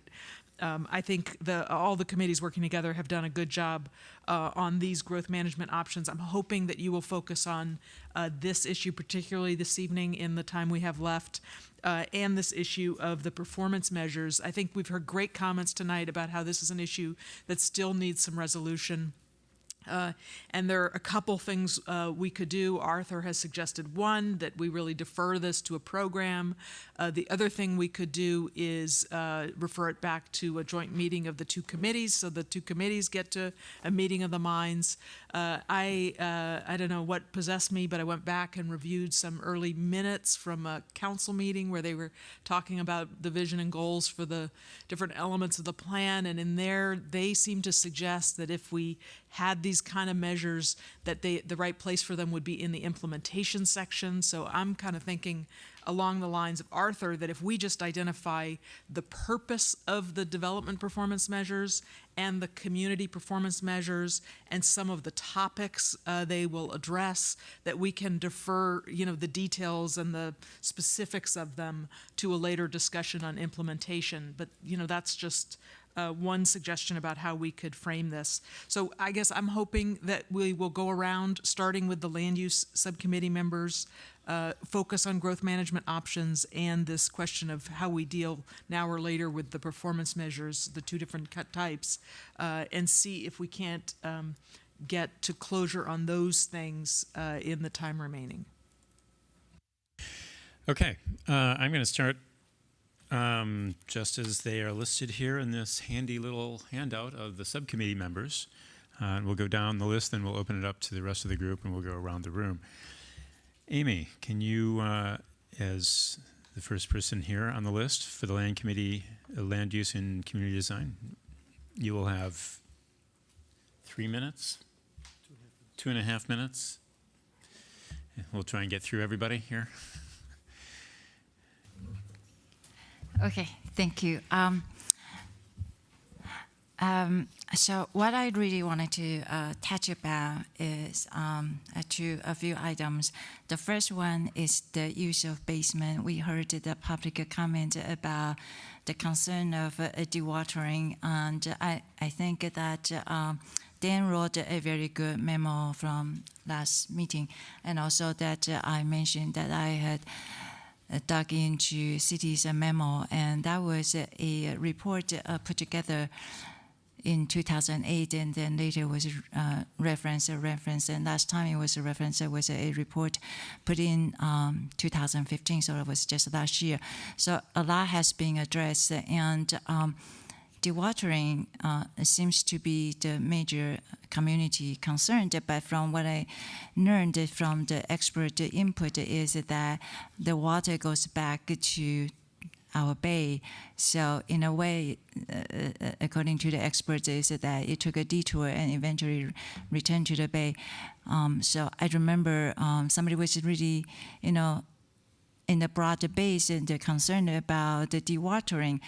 It really is the biggest the biggest concern of dewatering really is bottled water. That is taking water out of its original source, transported artificially to another location. But what we see that the basement construction just does not rise to the complaint for us to talk about regulating its impact. And so that is my first concern. And the second one, actually wanted to circle back to the cap and the performance base. I have always in favor of a no cap, but maintaining that I don't have the level of expertise to fully understand the impact of what that cap will mean. And I have spoken to somebody who is like, doing the planning. And so that cap provides a level of certainty. So for those people who are doing this for a living, that is important. And so I just think that for us to give a recommendation, we need to have a broad education to understand what we are deciding on. Thank you. Thank you. Annette, and then Alex. I'd be happy to be last. I'm not really sure what we're commenting on. So We're just opening up. It's a broad discussion. We're not focusing it, but it's all on land use. Anything. Yeah. Okay, well, maybe I'll just go ahead. The only thing I guess I'm interested in understanding if anyone, how people feel on whether we have the options that we need to present to the council, or if you think there are options that we miss somehow. Right. Okay, well, I think we spent almost the entire time talking about what was the topics that were sort of on the survey. And just as far as this element, we really didn't do justice to the end part of the element. So I do think that it's not ready. I do think we should have another meeting. I don't think that we should meet with sustainability because it'll be all focused on these questions. As far as I'm interested in, I think as far as opinions, I don't think the performance measures are ready for prime time, and so even if we refine them immediately, I would always go with the hybrid. And I do think we do need to control the annual rate of development and the total rate of development. I'm a little bit more neutral on some of the numbers that we talked about, but we spent the entire time talking about that and these performance measures. I personally feel, as I said before, the performance measures are way too many. I mean, I think we've got such a shopping list with what the Sustainability Committee threw in and these. I just think it's unmanageable. I mean, when you start talking about measurements, you need a crisp list. I would have no more than 5. And maybe the performance stuff is easier to quantify, but the community measures are all really very high level. I think you're going to have a very, very challenging time trying to get your hands around some of this. It's almost like what comes out of the Palo Alto survey, citizen survey, which seems to be going downhill every year as far as the quality of life. So that's really my summary of that. I think the area that our group has not spent enough time on, I agree with Amy, is the area of basements. And I think some of the things that I'd agree with in the memo that Dan wrote, and some of it I don't understand with some of the concepts of how you measure things. But in any case, I do think it's a very significant area as we talk about growth. I think the FAR can be discussed as a zoning issue. I think the real issue is what effect. Please finish up. Let me finish my point. I really do think that basements do have an effect not only on the water table. I think Esther was brilliant in her comments on the emergency issue of it, and definitely affect where you excavate against people's property. So again, it's zoning, but I think that really needs to be restricted as far as the size of basements and how it abuts to your neighboring properties. Anyway, that's 3 minutes. Alex, and then Hamilton. Do you just want the people who were there at the meeting to go first? Because then I can weigh in later. I wasn't at the last meeting. Sorry? If you want to go ahead, go right ahead. Otherwise, I'll put you at the end of the list. You want to wait? We'll wait Hamilton, then Steve. I think that performance measures are an innovative tool that have potential to help address a lot of the issues that Palo Altans have raised around livability. However, this is a... Do we still have sound? You're going to extend my time for this. However, if performance measures are not implemented properly, they may not be effective and achieve their desired outcome, which is why I favor an all of the above approach for this comp plan while we try out performance measures and see if they work well. When the next comp plan comes around, if they've been performing well and we've been using them, I would be in favor of having them become a primary form, but I'd like to see them prove themselves where there is, while they overlap with our existing methods for regulating growth. Seriously. In terms of whether we should have performance measures in the current land use element, I am a little bit hesitant just to defer it to a future committee or group who may not reflect the broader view of Palo Altans that we have in this room, which is why I'm in favor of having them listed in the element and also doing what Arthur said, which is where you have a program and policy to go and refine them further and expand them out in detail as a separate document. We need an overarching sense of what are the performance measurements, and this is the right group of people to define that. And I do think we are going to have to spend a little bit of time on that in order to get it right, and this element is not ready to go to the council this time. So both is the answer to how we do the performance measures. The staff's attempt to streamline the performance measures was well-intentioned, but unfortunately zoning is not comparable to being in the comp plan. Zoning can change, and things that are in the zoning today can be removed and be considered consistent if they weren't also in the comp plan, which is why the performance measures need to be in the comp plan. And I think performance measures, I'm plagiarizing from Don, so I want to give him credit for this. I think performance measures are the wrong term. What we're really talking about is development requirements. This is Don's point, which I agreed with. So we should relabel them development requirements. And this is at a very high level. This is the comp plan. We're naming what they are, not getting into specifics, which can be done as part of zoning or somewhere else. Please finish your comments.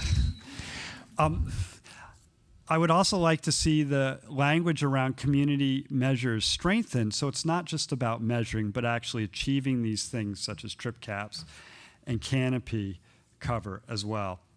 I also think we need to remove the last sentence about development in excess of the cap may be permitted during a reevaluation process if the percentage of commute trips. The problem with that is percentage of commute trips is just one of the many reasons we have that cap. There's another important concept, which is scenarios 5 and 6 of the DEIR. This is specifically targeted at staff, so please pay attention to this point. Scenarios 5 and 6 are supposed to be endpoints on the different scenarios. So when you include all of the growth measures for housing in both scenarios 5 and 6, it doesn't differentiate them. For example, there's no reason that the height limit increase should be in both scenarios 5 and scenario 6. It should only be in scenario 6.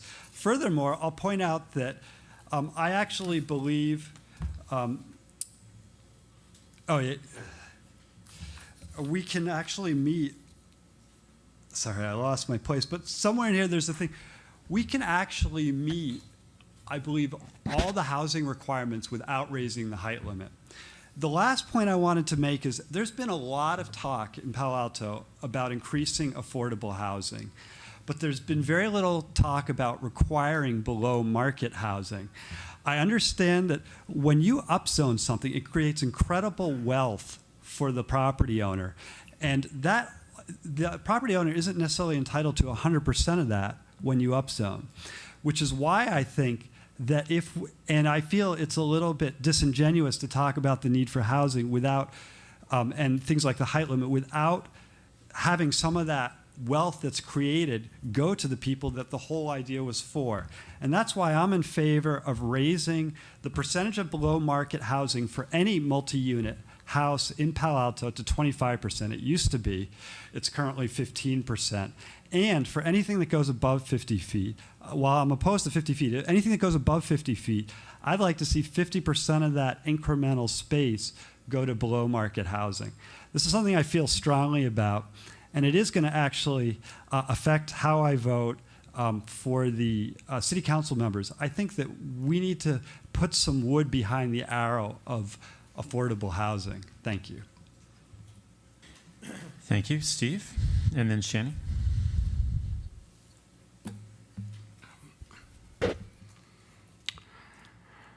My comments are based on the idea that this is a document for the next 14 or 15 years. It's not a document for 2017 or 2018 or what bothers us right now.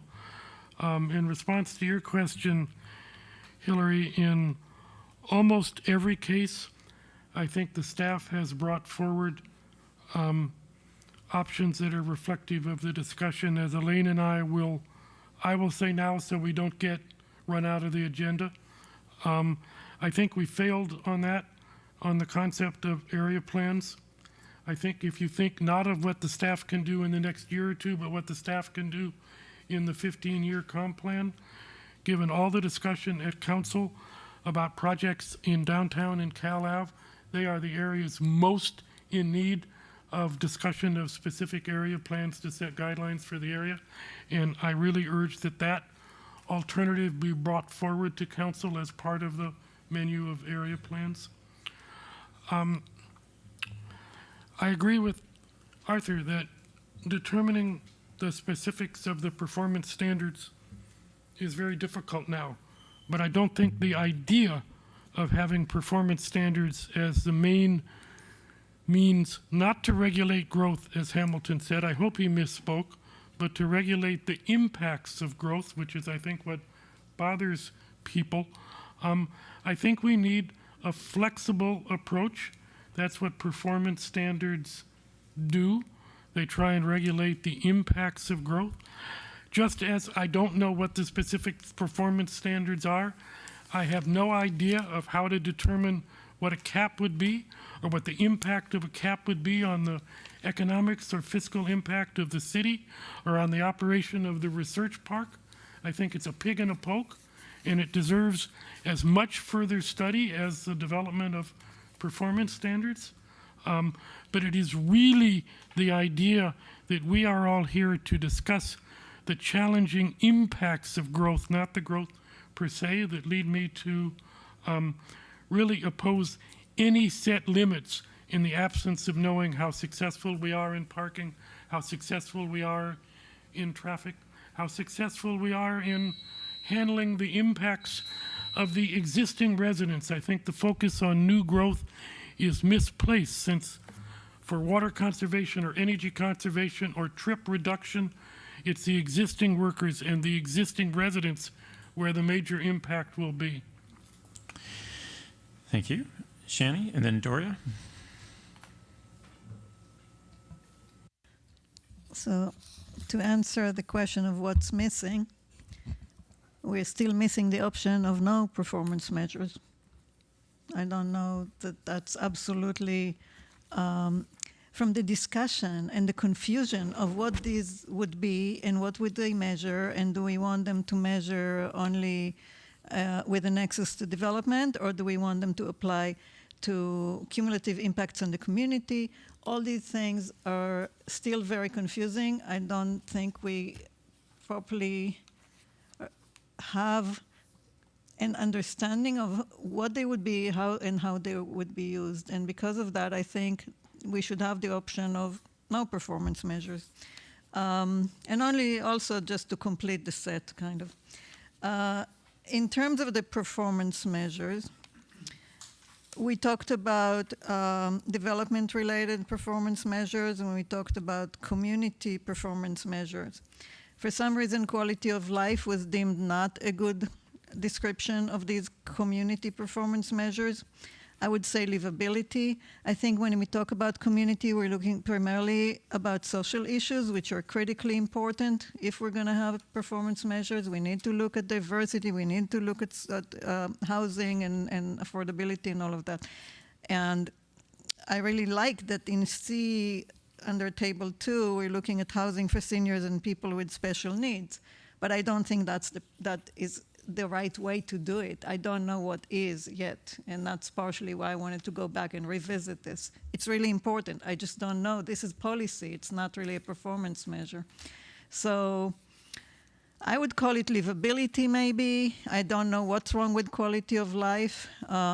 It's social fabric. There's so many things here. So community kind of leaves the sustainability part that started it all out. And that started with how do we deal with the impacts to the community, and that's where the sustainability came in, and it morphed into something very different. And I'm not disappointed with that. I think it needed to.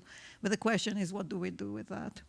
I agree that we still need to talk about basements. I also think about the airport. You know, people are very concerned with the noise and activity at the airport. I went to ask them, and apparently one cannot regulate hours at airports. It's like a freeway. You can't close it. So, Please let me complete. see. your- I guess yeah.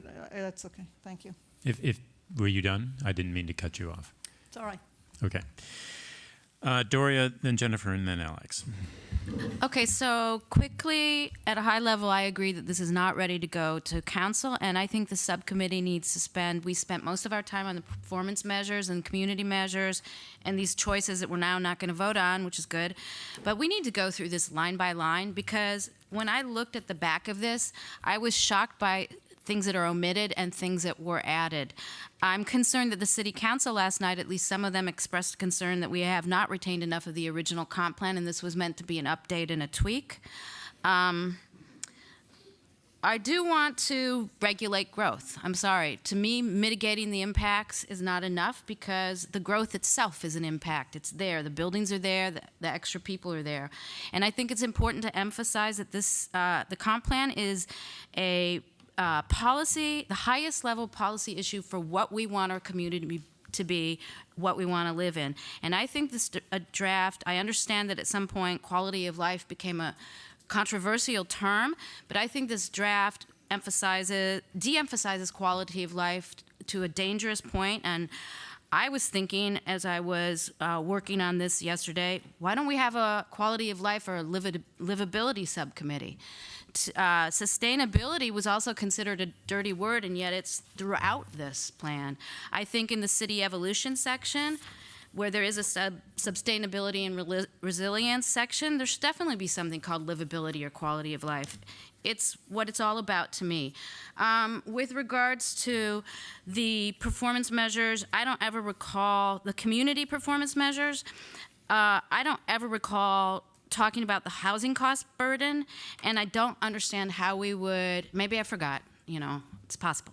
But I don't understand how you compare the, how you gather that information and how you compare the burden of the cost of housing yourself in Palo Alto for different groups, especially different age groups, people that are new here. So that seemed kind of strange to me, especially since I didn't remember it. I think that in the development performance measures, I think it should go further under letter D, which is open spaces. I think it should contain stronger language there. I am concerned about the performance measures in general, and I'm interested in how to make that be truly meaningful instead of just kind of something we say and never isn't practical enough or understood well enough to be utilized to make our city better. I am very concerned about the basement issue. It's a lot. There's a lot of people concerned, not just from the water. I'll just finish. I also think another speaker, Catherine Martineau. I also think that this comp plan ignores the urban forest in a way that is truly shocking, especially L 7.7. says protect large oaks only. That should be all trees, and it should emphasize the protected trees, but it should be all mature trees. They all count. Thanks. Jennifer, and then Alex. Okay, so I'm looking at the chart, which I really like. Thank you, staff. Starting with monitoring development, I think we need to monitor market rate housing and include a trigger for future constraints. This comp plan encourages housing development. No matter how many times it says that what we want is a diverse and affordable community, we all know that the vast majority of what we'll get is market rate housing units. I don't think anyone around this table doesn't believe that. We can't afford to double down on unchecked growth like we did with office. We have to monitor market rate housing growth and build in triggers for the imposition of appropriate controls to preserve capacity down the road.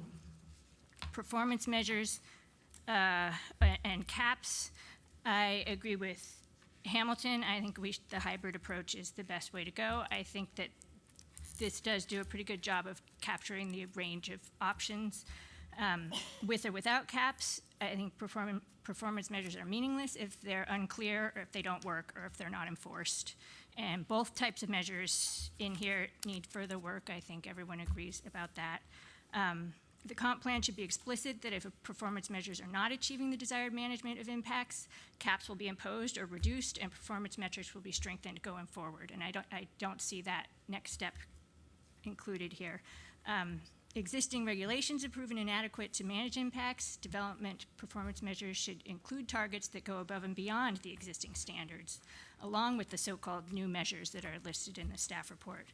It seems to me the point of testing performance measures, which as our public speaker said is sort of an innovation in city planning, is to identify and achieve metrics that will effectively reduce impacts sufficiently to justify elimination of hard caps and height limits and that kind of more arbitrary designation.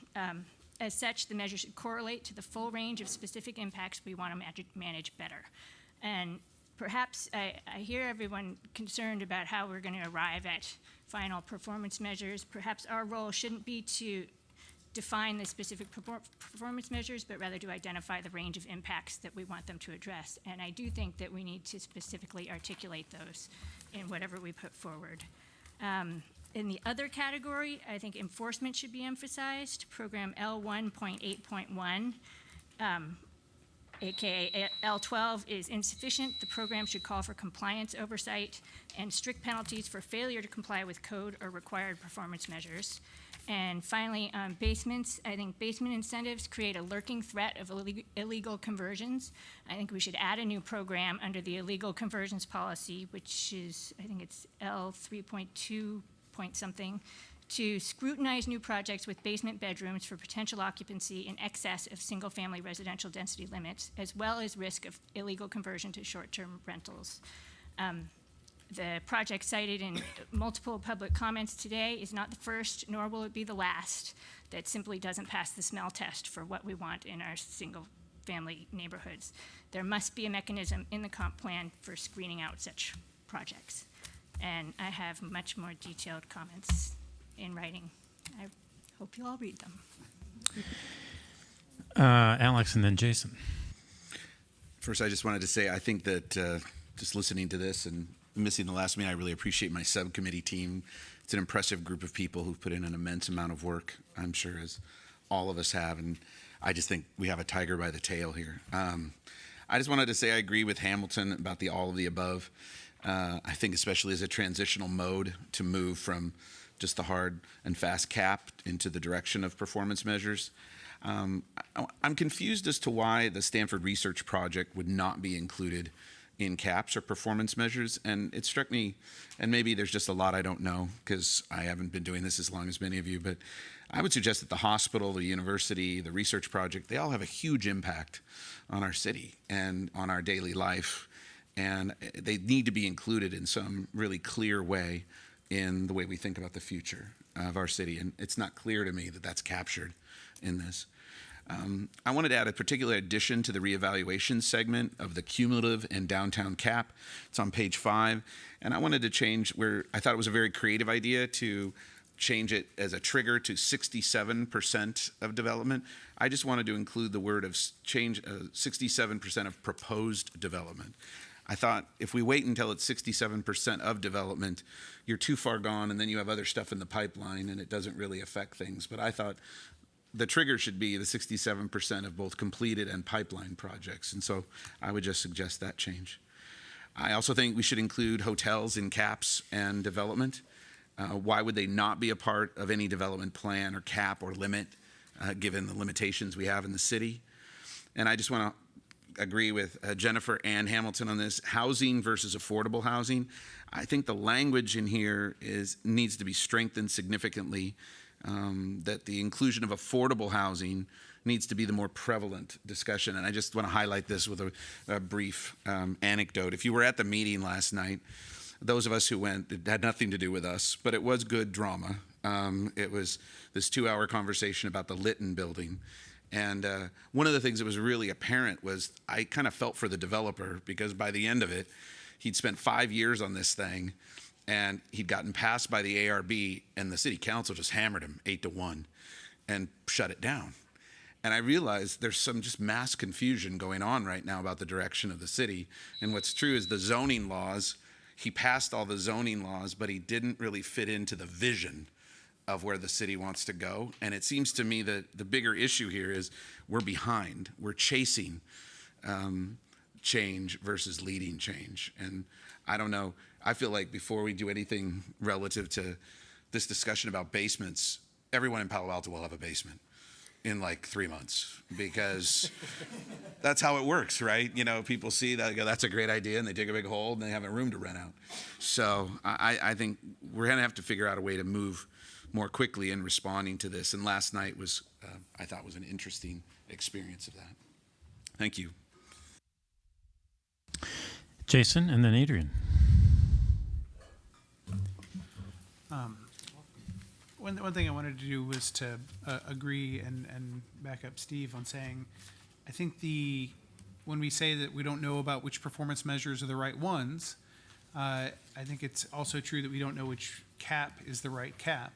And it is either is equally arbitrary at the moment. We're saying 50,000 square feet a year, okay. How do we know that actually makes a difference for traffic or pollution or noise? Like, should it be 40 or 70 or whatever? I think that, you know, we in this room won't have the time to come up with what the right numbers are or the right exact measures, but I do think there's some value in saying, here are the factors, and I think we have some of this already, that we think are the things that we want to mitigate. When people say, you know, when we as a group say that we're concerned about elements of growth and how they impact our community, we should just be able to say, because of X, Y, and Z, these are the things. It's about traffic, it's about noise, or it's about, you know, what are the things that we want to mitigate, and then what are measures that we feel that might be good performance measures around that. And then it should probably be an actual investigation. Guess what? We're not the only city in the world that has had such problems.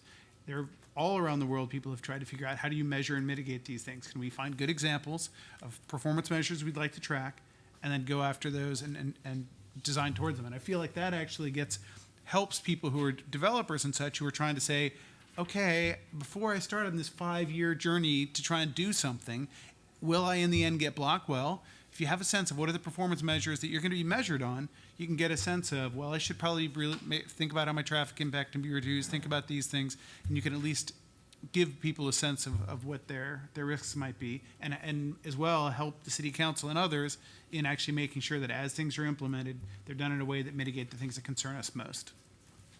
And that's it. Thank you. Adrian, then Don. Thank you. So as a number of folks have mentioned, I'm not sure the performance measures here or in general are ready for the inclusion in the comp plan. As far as I've studied and learned about performance measures, they're generally used in a way to get desirable development, not necessarily to add restrictions on top of an existing zoning code. And our zoning code already is pretty thick. These seem to add a whole lot more spectrums and different measures and parameters for development. And I don't think we should let quality of life or sustainability become cover for slowing growth. And that's kind of where I saw these performance measures coming from. I also think there's a bit of an issue in terms of just chasing metrics. rather than addressing the underlying issues, which are, do we want a great vision for our community? What do we want to become? Where do we want to grow? Where do we not want to grow? And if we spend all this time just figuring out new metrics to measure, I mean, we're just chasing our own tail. There's a few specific ones also which really, really concern me. So one of the performance metrics, or one of the community measures, was maintain household income by census tract. That sounds like Palo Alto's planning to continue being a city for a whole lot of rich people. I was really concerned by that one. There were also ones about school impacts. It's clearly illegal. It's repeatedly been shown in state courts. You cannot evaluate development decisions based on school impacts. So I don't know what to say about that, but beyond that, that's my take on performance measures. I think there are some good things. They've been used kind of well in industrial districts for some areas, in like King County in Washington. But they come out of the genesis there that, you may not want a butcher or, a smelter near a home, things like that. At the inclusion of a high level in a comp plan like this, I don't think we're ready to do that. Thank you, Don, and then Elaine. Thank you. So from the beginning, I've been an advocate of the whole idea of measurements. I do like the idea of referring to them as development requirements, and I really don't believe there are too many development requirements here. There's the 4 or 5, the new ones, the additive, and then there's the green building requirements, that there's a list of 30 or whatever here we're already doing. I don't see any reason why those can't be called out in one form, either as a group or called out individually within the plan, because they do define what it is we want from developers.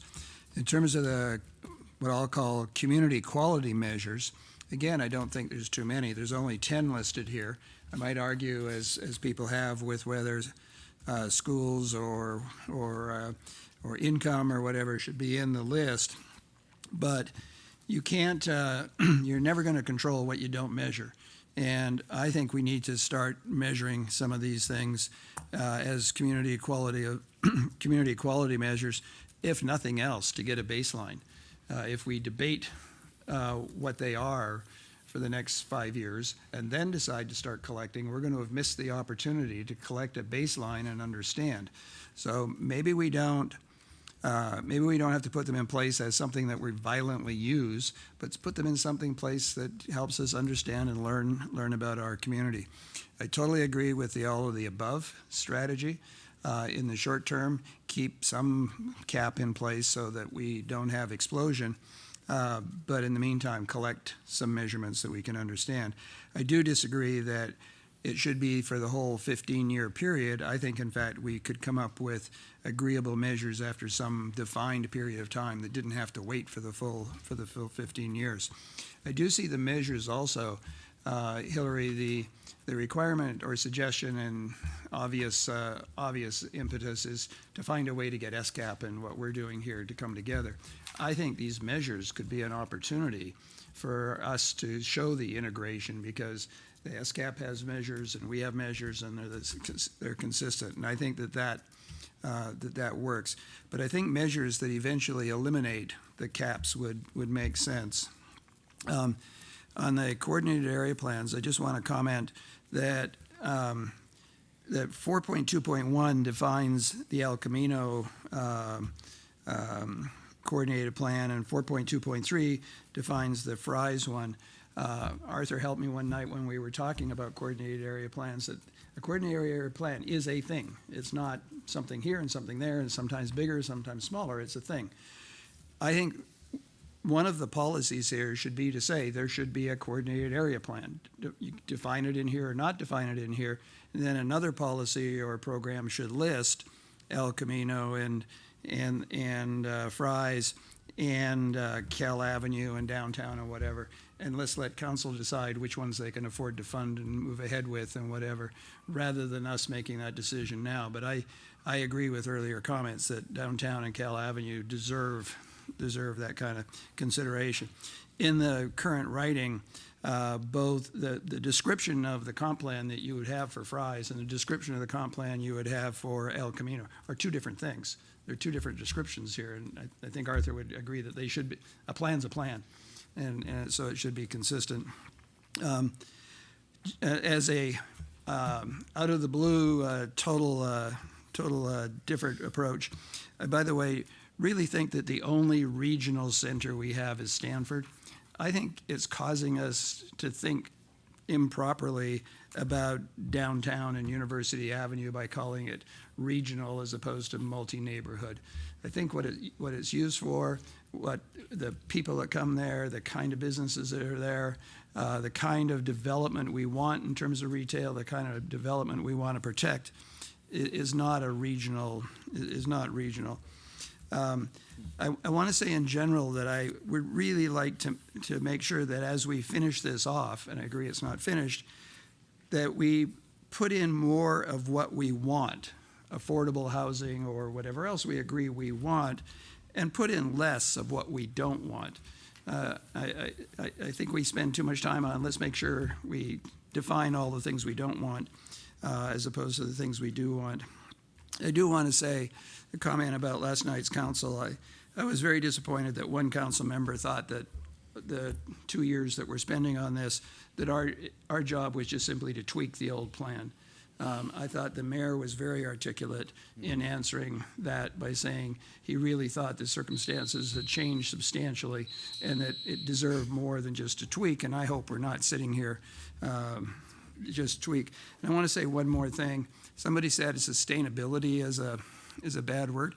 I'm not even sure I disagree with that as a noun. I think sustainable is a very good word. So a sustainable city, sustainable parks, sustainable trees, whatever it is, that as an adjective, sustainable has real meaning.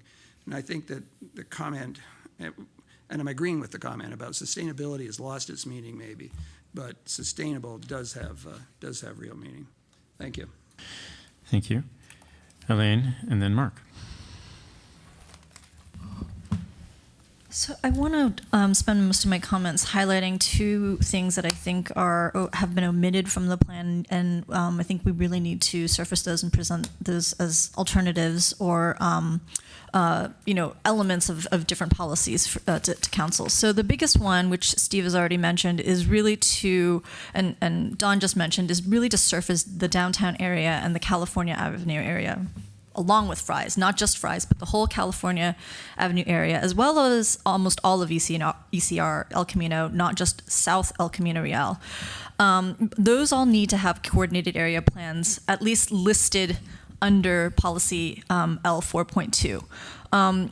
There's a number of reasons for this, and I've mentioned this on multiple occasions, both for the transportation element and for the land use element, and there's a lot of talk about we need to integrate those two things. And the coordinated area plan is one of the most organized and powerful ways that we can do this. And there's a lot of talk about metrics, and metrics need to be measured within certain geographies. And so we need to define certain boundaries, and the coordinated area plan is the tool by which we can measure and define certain impacts and certain triggers of growth. And so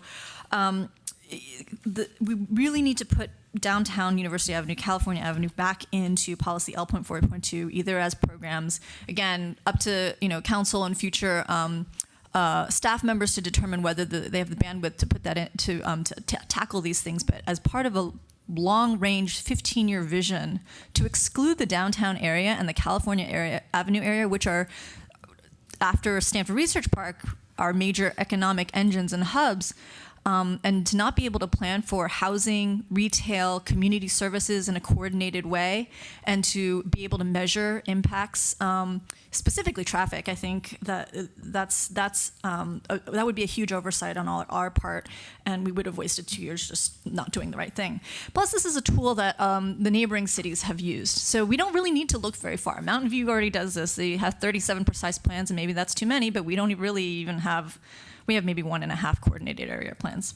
And then I just also want to, I am a little concerned that as a committee, we haven't looked at the land use map at all. And we haven't really looked at how much is allocated, how much land is actually allocated to what use. 3% of our land, just to finish, is designated for multifamily dwellings. That's 3% out of 26 0.2 square miles. We have protected the baylands, protected the foothills, and once you take that out, that's great, but still only 3% of the total area Palo Alto is allowable for multifamily residential, and only 0.7 or 8% allows mixed use. And when you slice that even further, you'll find that the allocations for housing under that is very, very small. I think we really need to look at, where we can do certain things, really have a hard conversation, which we have not had, about where it's appropriate to do things and where it's not. And really think about 15 years. We've lost a lot of people. We're maybe excluding a lot of existing residents from staying here in the future. And these are not just tied to people, but also people mentioned climate change. I think I sent you a link, and I hope you all read it, but there is another inconvenient truth. And to achieve climate change goals, California statewide, and individual communities, we really need to think about removing the barriers to sustainable land use. Thank you. Mark, and then Ellen.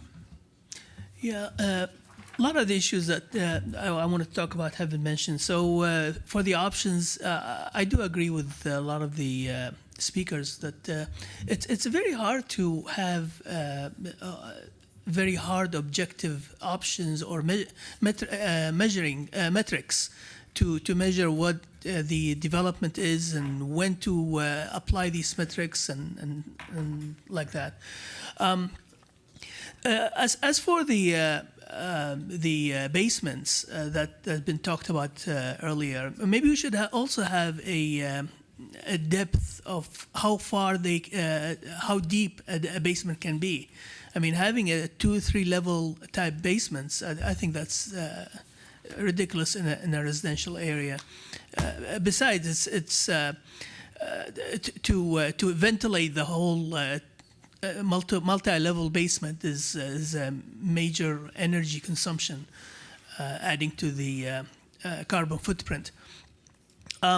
As for the a multi-residential properties or developments, so far I have not seen that many that are being developed as for multi-residential. I'm surprised why other cities is having a lot of developments in multi-residential buildings, and Palo Alto is all we're hearing are office buildings being developed.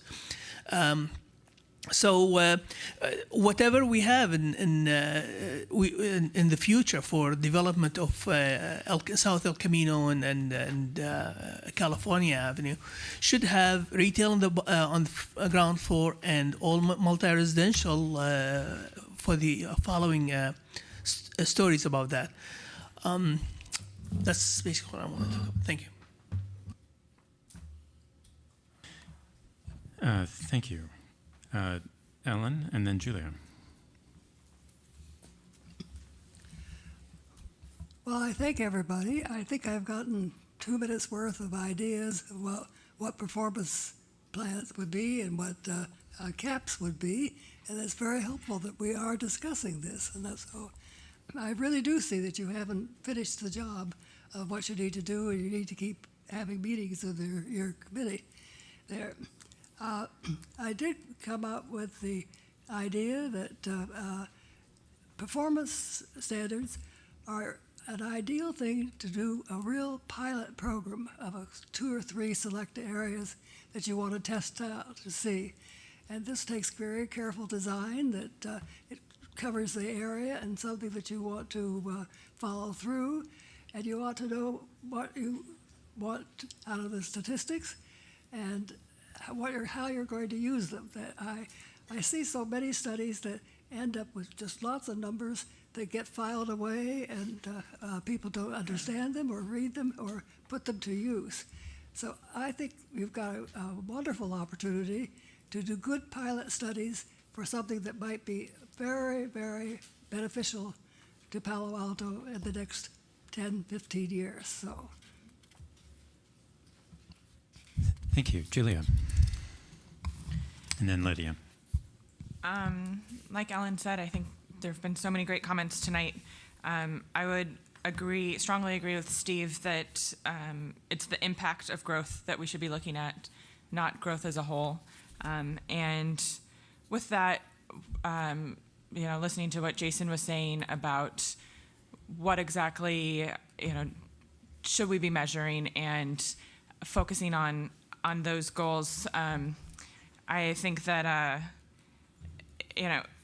the performance measures as they are need a lot of work. They're not there today, but they are the best way to regulate the impact of growth going forward. And in particular, I agree that like Adrian, the housing cost burden, especially in a city like Palo Alto where there are a ton of people who have investment income and not household income, it's potentially a bad measure to use. I would, in regards to the basements, I think that the report that Dan gave last meeting was great, and I would be in favor of pushing that to zoning. And the quality of life, I feel like it makes sense to measure quality of life. I get that. I think someone commented last meeting and had an impact on me that if we do measure quality of life, it needs to be very detailed and specific, because it can also be a way of being very discriminatory. And so it's important that that's very clear what we're trying to say when we use that. And I am, like Steve and Elaine were saying, I'm all in favor of coordinated area plans. I think there's clearly very specific areas that we really should be focusing on. And forgive me, I thought that was still in here. And so I think that should be in here. That's it.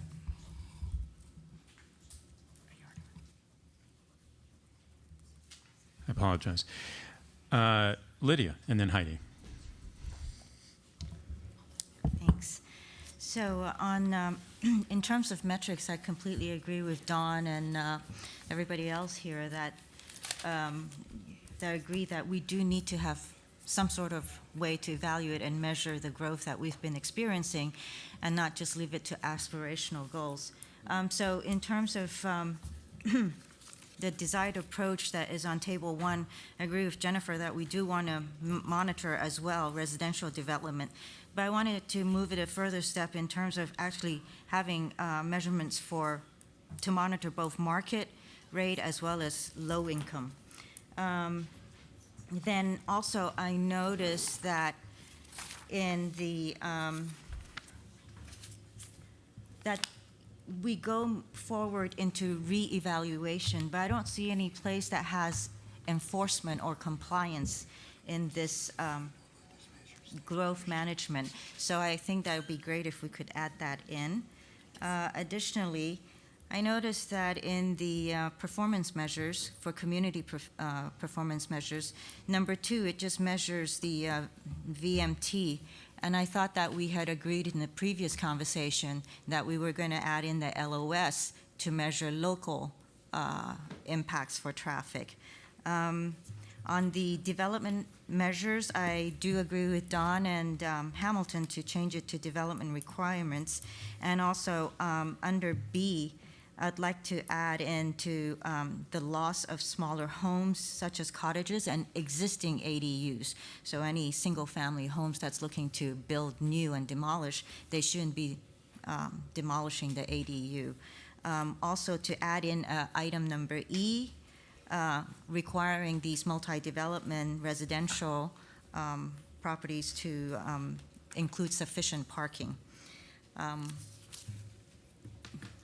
And then also, I don't think we ever really said to restrict building multifamily or housing due to school impacts. I think that we always said that we want to look at how much of that will impact schools so that we don't deteriorate the quality of education here. So I want to clear that up. Also, lastly, just one thing. The Stanford Research Park. It says over here not to include it in the cap, to consider not including it in the cap, but we actually don't know how much traffic they're displacing to the neighborhoods nearby. So I do want to have measurements on that as well. Thank you. Thank you. Heidi, then Bonnie. Thank you. I don't want to repeat what others have said, so I agree with Jennifer and Hamilton's comments. I would like to look at a range of impacts in terms of the performance measures, and I think we need to focus on what is the purpose of these measures. So just in looking at the ones that were chosen for PAUSD, just to explain a little bit about how PAUSD is funded, we're a community-funded district, so more spending per student means that we have lost students in our community, right? We're not paid by student. We're community-funded, so if you put a measure to maintain or improve funding levels per student, it will mean that we are declining in enrollment. Do you understand? Is that not clear? So rather than what they call revenue limit districts, school districts in the state of California who benefit from the local control funding formula for education, we are community funded. We rely on property taxes to fund our schools, and those don't change based on how many students come into our community. So it's a fixed amount. So if we pay more per student, it means we have fewer students. Okay, does that make any sense? Okay, so so this would be, you would want people to be leaving our schools if you had this measure here. So I'm not sure who brought that up, but that's probably counter to what you meant. And then class size is something that's considered in a wide variety of sort of value statements about trade-offs between librarians, nurses versus class size. If you're trying to look at the purpose of that in terms of maybe, I can only guess it was a conversation about overcrowding, that's not the metric that would be used for that. And so I would look at our Palo Alto citizens survey in terms of satisfaction with our school level. If people are satisfied with the schools, right now they're earning 97% approval rating, so we're doing very well in terms of satisfaction. When you get down to these numbers, it doesn't make any sense with. I don't know what the purpose is of putting these in here. So I just wanted to clarify that. These are things we can't really control unless you're talking about controlling birth rate, which maybe you are. Yeah. So. New policy. Thank you, Bonnie. And then Lisa. Yeah. It's interesting being almost last because I got the benefit of all your good ideas. In the comments I submitted, and I want to just comment on those, I say why I oppose caps or limits on non-residential growth. I called it a non-analytical political sledgehammer because the caps are not based on any analytics or any data. I asked, after the last meeting, I asked staff, well, do you have data? Do we know how much square footage is possible to build given the zoning in the areas that you're considering? We do something like that for the housing element where we estimate how many units can be built based on the zoning of a particular site, and we add those all up to get the RENA numbers. I don't see that kind of a study being done to come up with the numbers that would help a committee like us decide on what's an appropriate cap.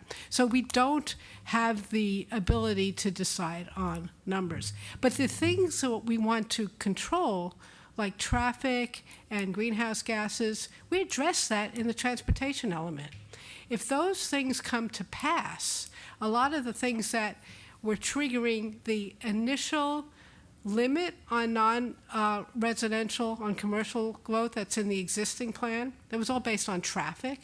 If traffic is reduced because of all these great ideas we have in the transportation element, a lot of the things that we're concerned about that we think commercial development is contributing to will be addressed through the transportation measures.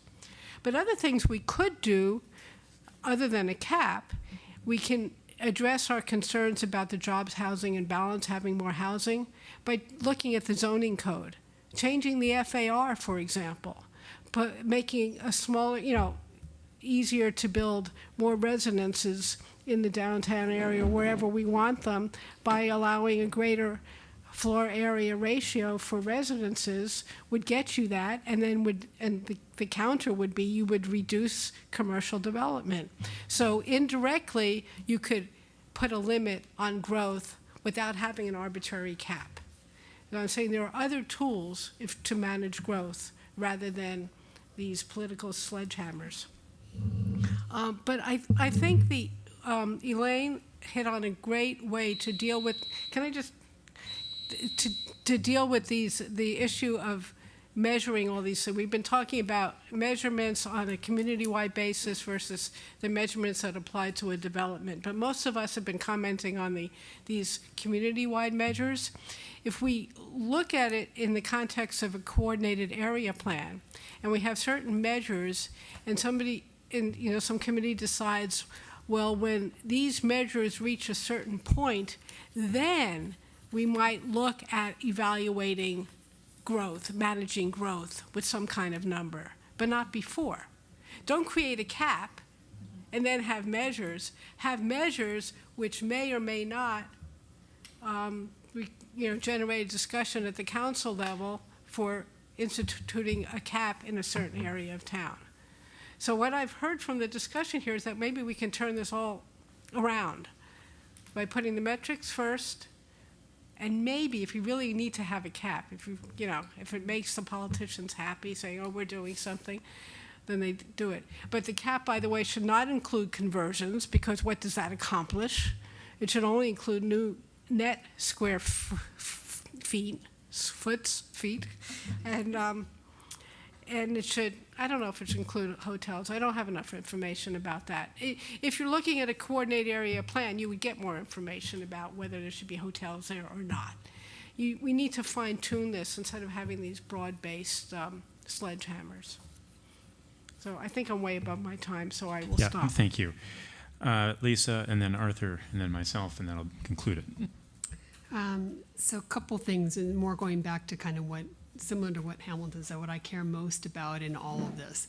There are really two things. One is below market and affordable housing to increase the diversity in Palo Alto. I'm seriously worried about the more wealthy, including probably some of us around the table, right? But the mixture is bad, and I loved having a real mixture of everything, races and economy and politics and everything growing up here, and I think we're losing it. So that's number one for me, and I'll come back to that. And number two, which isn't so much in this, but it's around our trees, our parks, our baylands. It's just the natural environment here. I think those are the two big things I would hope that we can improve and preserve over time. They to me are timeless in a way that in any plan I would always want them there.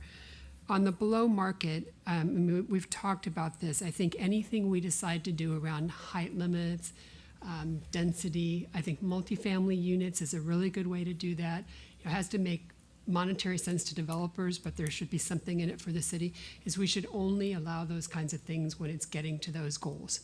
Getting to probably multifamily, below market, a mixture of it. And I also agree, there were public speakers, we can't solve the whole Bay Area's problem, but I would also hate for us to be an enclave of only the wealthy and entitled. I think that's wrong, and so we should have some of that as part of it. As far as the kind of the way forward, I am hearing, and I agree, I think we have more work to do, and I apologize I can't commit into next calendar year. So I do want to say I've very much enjoyed being part of this. I'm Very honored. Thank you. Lovely to have you. Arthur. So first, I agree with the sentiment of Hamilton, and I think that we need an all-of-above strategy. We have caps now. We have annual limits, and we can adjust them. And we shouldn't remove them until we do metrics that we don't have. So it's a chicken and egg problem. We have these things, we should keep them. And then the metrics we need to study. And I think that if you look at an example, this is a metric. Facilitating affordable housing. Allow flexible height limits to facilitate a mix of multifamily housing, including affordable units, micro units, and housing for seniors and people with special needs. Well, that's a wonderful idea, but that's a policy. It's not a metric. How do you measure that? Okay?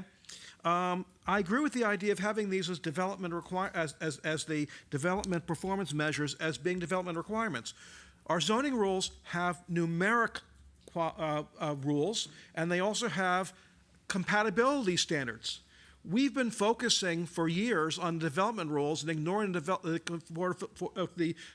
compatibility standards. The council is finally waking up to the compatibility standards, and people are calling foul because we're now finally enforcing our rules.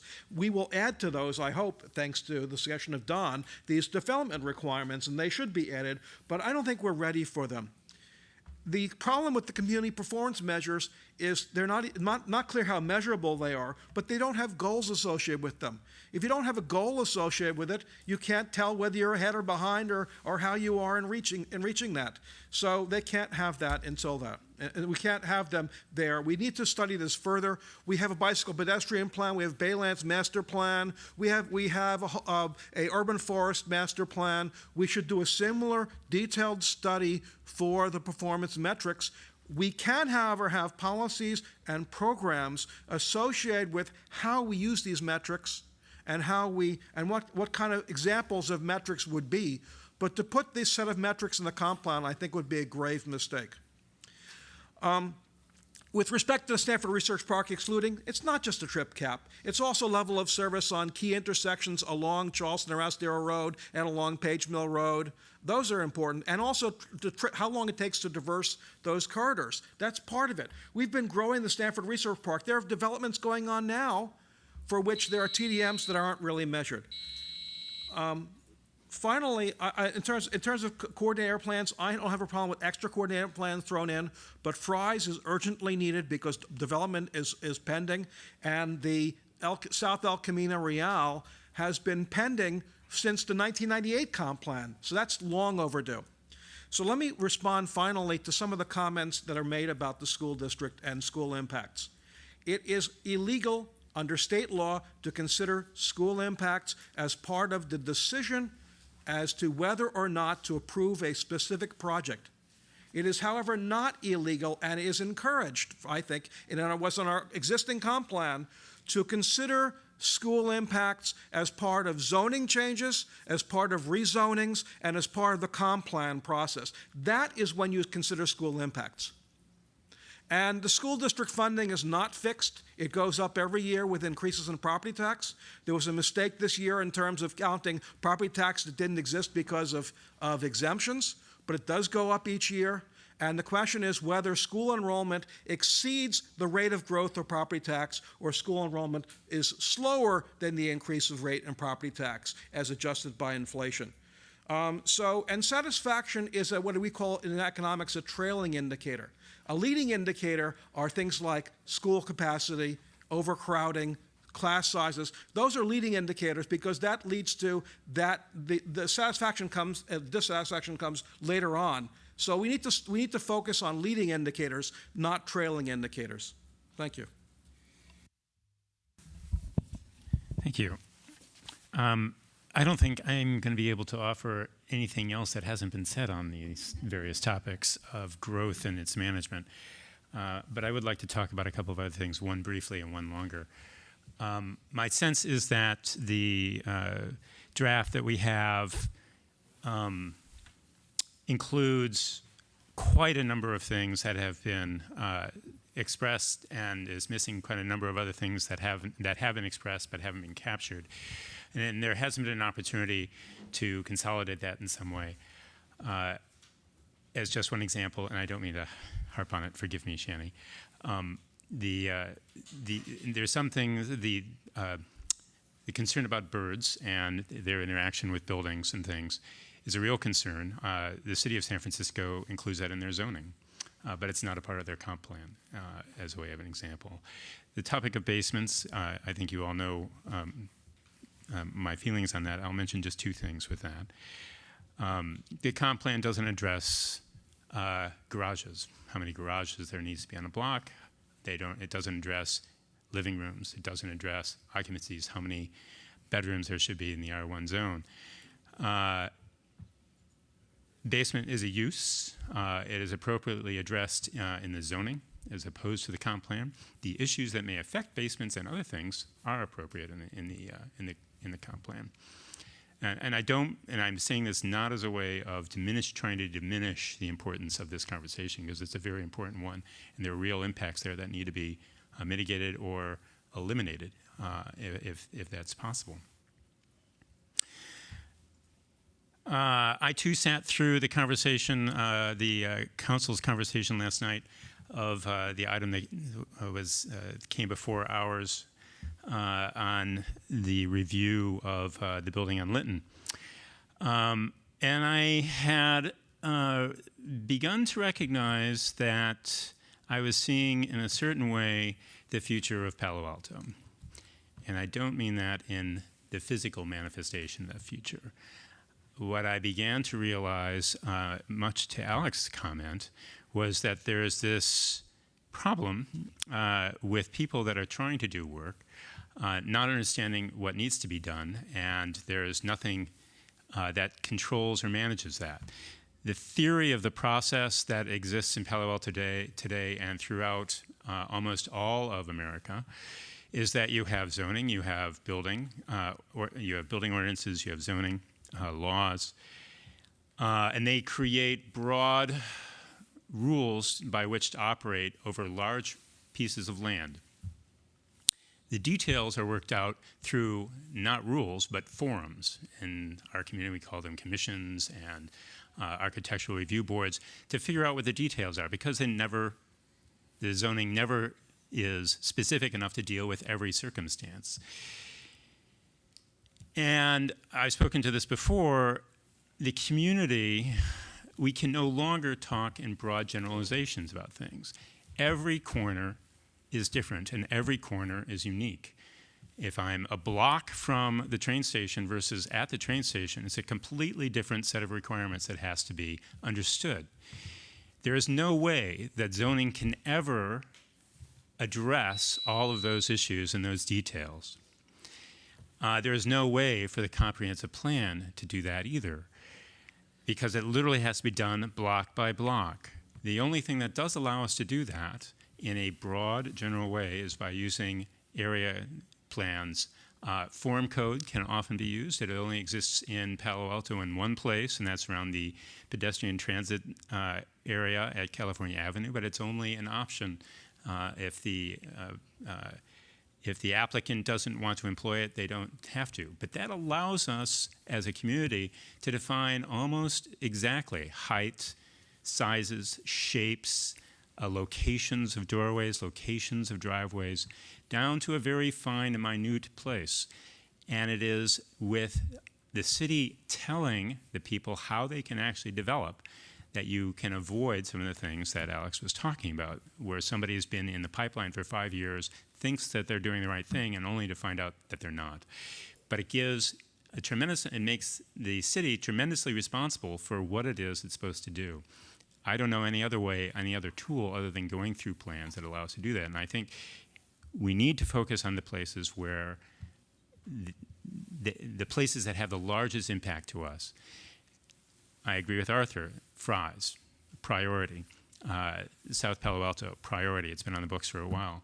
I've argued before that we should be including the transit center because of its key to our future and the way that we want to use our community. And that should be extended down University Avenue. And we should be telling people how it is, how big, how many floors, where the entrances are, and make that easy so that we get what we want, one, and two, people know what to build. So I'm interested in trying to flush that out. When I said I was sensing the future, the future is what we're doing right now. It is not going to be, I don't believe it is going to be in commission. It's not going to be in creating a very detailed and really good zoning. You know, it's going to change, but the zoning is only going to take us so far. It's not going to take us where we want to go. I don't think the comprehensive plan is going to be able to do that either. I think it's going to be meetings like this that are going to occur, but we need to think about it in very broad areas, not parcel by parcel, but areas that are very important to us. University Avenue, California Avenue, El Camino, and San Antonio, et cetera. We need to think about those things as whole pieces and how we want those things to perform. Finally, Stanford, the research park. What is unique about Stanford is that they own all of their property. The problem that we have in getting what we want out of Palo Alto right now is that everybody owns little pieces. And it's so hard to create sweeping change. We can talk about caps, we can talk about growth limits. This has nowhere near the impact on us and our community than an area plan will. An area plan far outpaces that. And especially if we're trying to get, quote, what it is we want. But the what it is we want is the future, and it is trying to create the process like this to grapple through these various details to get there. I could go on with a couple others. I'll stop. We've got 22 more minutes. Hillary, will you take us to a discussion about next steps? Yes, thank you. I'm going to go out on a limb here and say that based on what we've heard this evening, we have a little more work to do on this element. But I think we have spent a lot of time and put a lot of energy into capturing the growth management options that we want to present to the council. Because I did not hear a lot of comments other than people stating their preference for one or the other of these approaches. But I think we've captured the universe of those. And so I'm suggesting we kind of put that aside. We did that.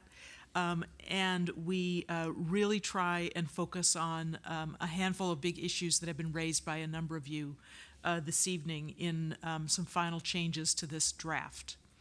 Actually, I have 5 areas that I got from all of your comments, and I'd love your thoughts on this, and then I'm going to get to how I think we could approach this. The first one is the point was made that we need to make sure the policies in here are supportive of the affordable housing goals and policies we already have in our housing element, and what we have all articulated about our desire for a community with some income diversity and not just a wealthy enclave. So that's kind of one policy area where I think the committee agrees we need to maybe charge the subcommittee with just making sure we ace that one.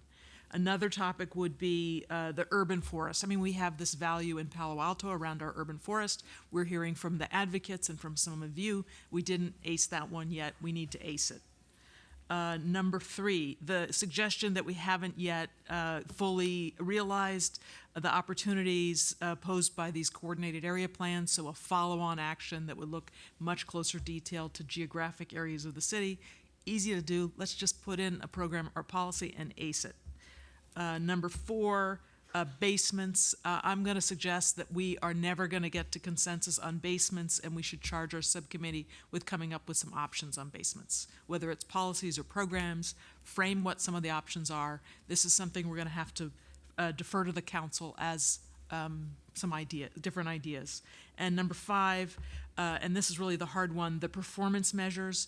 I think we should charge our subcommittee, or maybe the 2 subcommittees, sustainability and land use, meeting together with defining the purpose of each of these performance measures. We've to this point called them development performance measures and community performance measures, but the committee has to define the purpose and the topics that fall in each bucket, but we are not going to, as a group, get to the definition. I think Arthur's right. That's going to take a significant effort by people other than us around this table. But if the committees can just get us that far to the purposes and the topics that we want to recommend to the council, I think we will have made great strides. So my recommendation for next steps, and I'm interested in your thoughts, is we charge the subcommittee, land use and sustainability, to meet together to tackle these 5 issues and go goal by goal through the rest of the element. Just don't look at the growth management options anymore. We've done that. We've beaten it to death. Look at everything else. Go goal by goal and make sure that we've iced these issues. Then at our next full committee meeting, the committee's recommendation would come back to this full group. And I would also like to start with just an introduction to natural resources, so that we would try and do 2 things at our next meeting: finish up land use and have an intro that would lead in to the October meeting on natural environment. So that's a proposal. I'd love to hear your thoughts. We can get everybody, if everybody goes 1 minute. I have Bonnie, Lisa, then Doria, Hamilton, Arthur, Bonnie, and then Lisa. I was just thinking that to make, to have us keep our focus on the high-level issues, as Dan pointed out, some issues are on the level of zoning code changes. The issue of basements is a very hot issue now. I don't see why the planning department can't prepare a staff report and go to city council and recommend some zoning changes outside the comp plan. I'm just wondering if that's something that, how does that, you've been hearing from the community, why don't some of these things that are they're important, I'm not saying they're not, but they're not at a comp plan level. You can just say, hey, the planning department's going to go before the city with a recommended zoning change about basements or something. Thank you. Lisa, then Doria. Actually, I like Hillary's approach to, I think, the next steps, even though I won't be there for it. But the basement one, it was just one thought for maybe the subcommittee that is working on it, is even though we may not agree to what extent there should be basements, it sounds like there's one thing we all care about, which is the groundwater preservation. Maybe at a minimum, we could capture that if there's building that has a lot of groundwater coming out, there needs to be some way to capture and contain it, even though I know that's somewhat expensive, it's so less wasteful. So it might be there's something there we can put forward, even if we can't agree to, if there are no basements, then that probably goes largely away. But if there are any basements, then the issue's there. Doria, and then Hamilton. Okay, well, a couple of things. Sorry, I don't think we should limit the land use to one extra meeting, because I really think we need to go through the whole thing, not just the big 5. Also, I wanted to make a couple comments about, since you brought it up, which I wouldn't have thought of to do here before 11 Lytton, the appeal process is a very important part of our democratic system, and also I do believe it was made clear from the council that they did not feel that that project was compliant. So I think it's a shame that someone wasted 5 years, and I think it's a shame staff and other people had to look to it for 5 years. So I just wanted to make that point. And then finally, I wanted to respond to another comment by one of the committee members, and that is the land use distribution in the current comp plan, PI, if you take out parks and preserves, half of what's left is residential. So I don't know if anybody in this room wants to eliminate our parks and open spaces, but half is residential, and I really feel that we have tried to address getting more residential by having mixed-use projects with no office, just retail and housing, and none of those will be single-family. So I think we've done a lot to address that, and I think we have a pretty good amount of land open to residential use. Thanks. Thanks. Hamilton, then Arthur, and then Steve. Thank you. I'd like to start by agreeing with Hillary. I thought that was an excellent summary of the topics for us to address at the land use element. I also think Arthur really nailed it with his last set of comments. So I want to fully endorse what he said. Don, I think you misunderstood me when I was talking about performance measures. What I was trying to say was we should be defining and using and implementing and actually using these performance measures during this comp plan. But I'm not proposing we take a leap of faith off a cliff and eliminate all caps before having actually put these into place and test them. What I'm suggesting is we're actually using them, and the caps are just going to become less important and irrelevant if the performance measures are truly working. To Steve Levy, because I want to make sure you're listening, I was actually started talking about both growth and growth impacts. The fundamental assumption is that if you can fully mitigate growth impacts, you don't need to limit growth. But you can't fully mitigate impacts. That's the problem. You build a 100-foot building, it's going to cut off a lot of people's views. It's going to change how things work. There are going to be growth impacts in terms of traffic and people and stuff. I lived in Hong Kong for a couple of years. I loved it, but it's a very different environment than Palo Alto. So it's actually about both the growth and growth impacts. There have been some talk in this meeting about how these arbitrary numbers, these are numbers that have been in place for decades in Palo Alto, like the caps. They're not arbitrary, and they're not sledgehammer. We've been using them since, I think, the 70s. I'm not exactly sure about the history, but they haven't been that effective. That's the big problem, and that's why some of us are pushing for annual caps until we find out and develop these tools that really do mitigate in a better way, such as performance measures or development requirements, the growth impacts. Thank you.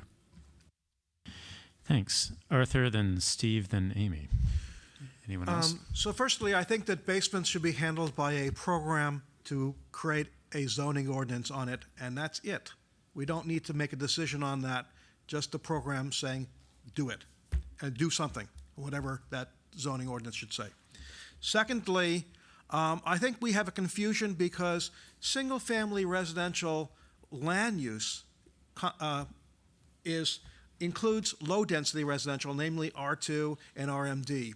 And we need to create separate low-density residential land use designation so that we're not confusing what's R2 and RMD from what's R1 and RE, residential estate. And so the issue is that those need to be separated out. And that is, and then it would be clear what single-family residential, what's low-density residential, and makes it clear that the transitions are to higher-density residential. I think that there are a lot of issues for the Sustainability Committee to do.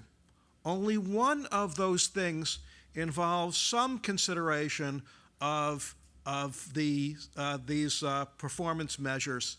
And I think the committees have spent too much time on the performance measures, and we should really push it off. So I would actually suggest that the Land Use Committee meets alone, not with the Sustainability Committee. The Sustainability Committee has done its job to recommend some possible performance measures. I think the Land Use Committee alone should be sufficient to figure out how to incorporate these performance measures in goals and in programs, policies and programs on how to move this forward and how to take the work of that and suggest it further.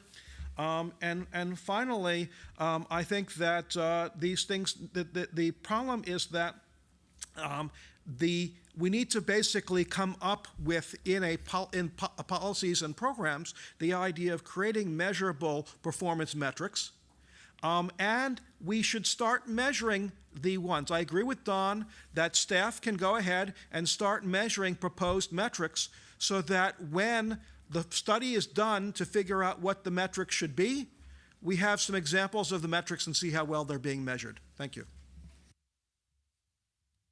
Amy, is there anyone else who would like to speak? Oh, I apologize. I'm sorry, it's Steve and then Amy. Hillary, there were two areas that the subcommittee agreed on that have kind of gotten dropped off. One was this idea, which you have in here, of more timely review. It's what Don said. It may be the way to get some kind of compromise between temporary caps and permanent flexibility. The other was the idea that sustainability needed to be broadened to include people factors, not just physical factors, and we haven't talked about that at all. For the housing affordability, I would like you to brief the subcommittee on what's in the housing element. My experience is that the word affordable housing means subsidized housing for low-income residents, and our goal in the housing element is to increase affordability, which is a broader concept. For example, teachers don't qualify for subsidized housing. So I think before we get into it and get in a trap of whether we're only talking about low-income housing as opposed to the diversity that Lisa talked about, we could use a primer. Hamilton and I, if we got in a room, could settle the thing. I'm worried, Hamilton, that the focus on growth misses the enormous opportunity to reduce the impacts not of growth but of the existing residents. For water, you'd never just consider growth. You want the existing residents to reduce their use. Why not for traffic? But I still think if we got in a room, we could work it out.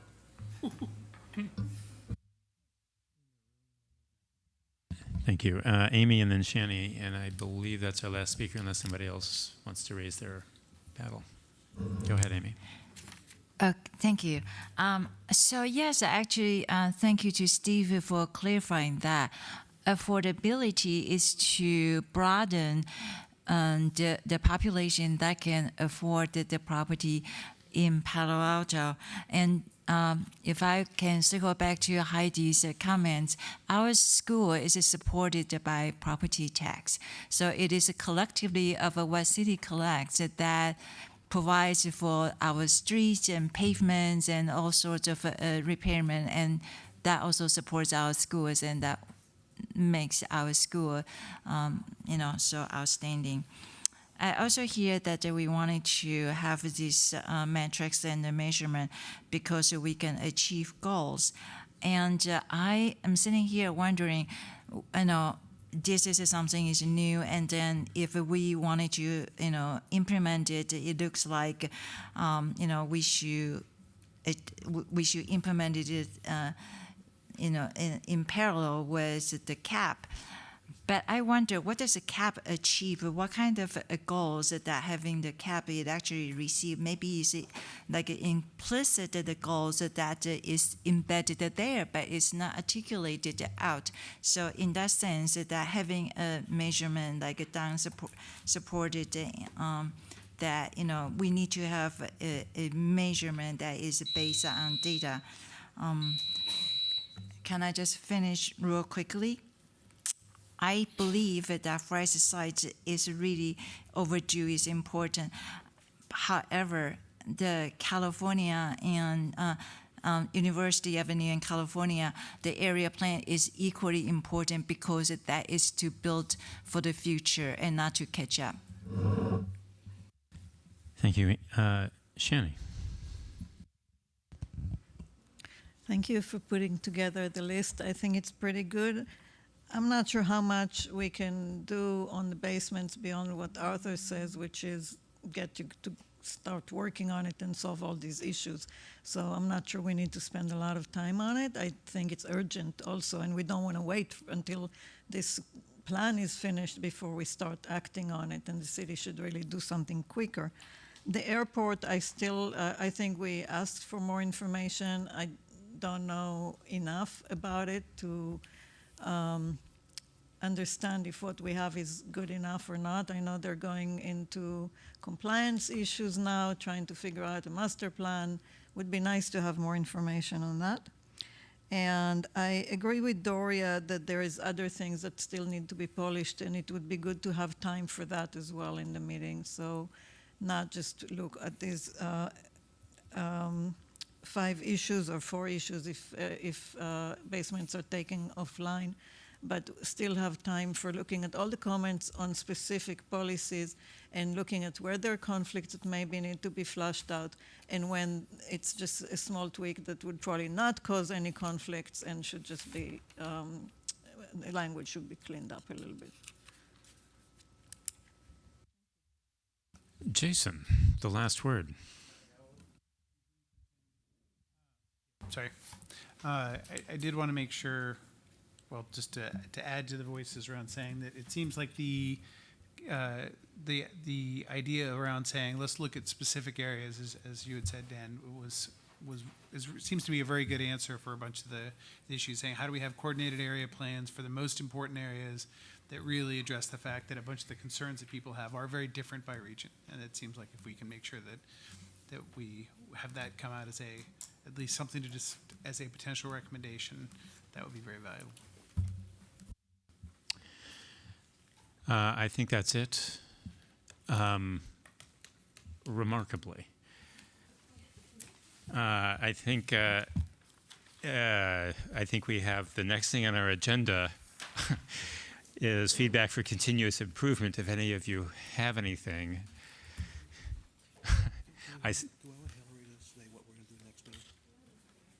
Hillary, what's coming up next? So we're going to be in touch with the subcommittee, land use subcommittee, and the sustainability subcommittee about meeting.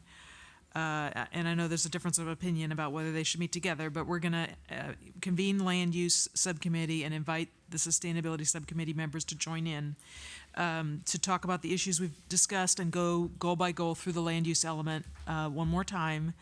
At our next full CAC meeting, that group of individuals will report back. We will also put on the agenda an intro to natural resources, just so we start getting our feet wet on the next topic, which, as you'll find out, is not one topic, it's multiple topics. Thank you, Annette. Well, you asked for improvements. Getting the packet out early. I mean, I got it Friday night. I mean, maybe I was out, had company all weekend, and so that is really a tough thing to do. So if we could make that happen a little earlier, I thought we were shooting for Thursday night, but anyway, that's my recommendation. I'd also note that we didn't get minutes from the subcommittee, which I think would have been helpful for me at any rate. Did we get them and I didn't see them? Oh, we don't have them? Well, that's why I didn't see them. So, may I? Arthur? So I'm wondering whether the expectation from the land use subcommittee is that you think you will be able to get through all the issues in one meeting, whether you'll need more than one meeting. I'm hearing can we have a sense of that? Not with sustainability. I mean, if we spend all the performance measures could be one meeting, period. Dory, you want to be on microphone? Yeah, why don't we, see how far we get? I think it's so far the group has been, extremely productive. I have no cause to doubt that won't happen again, and we'll report back. Very good. May I hear a motion to adjourn? So moved by Arthur and seconded by Annette. It is 8:27. We are 3 minutes early. We'll see you next month.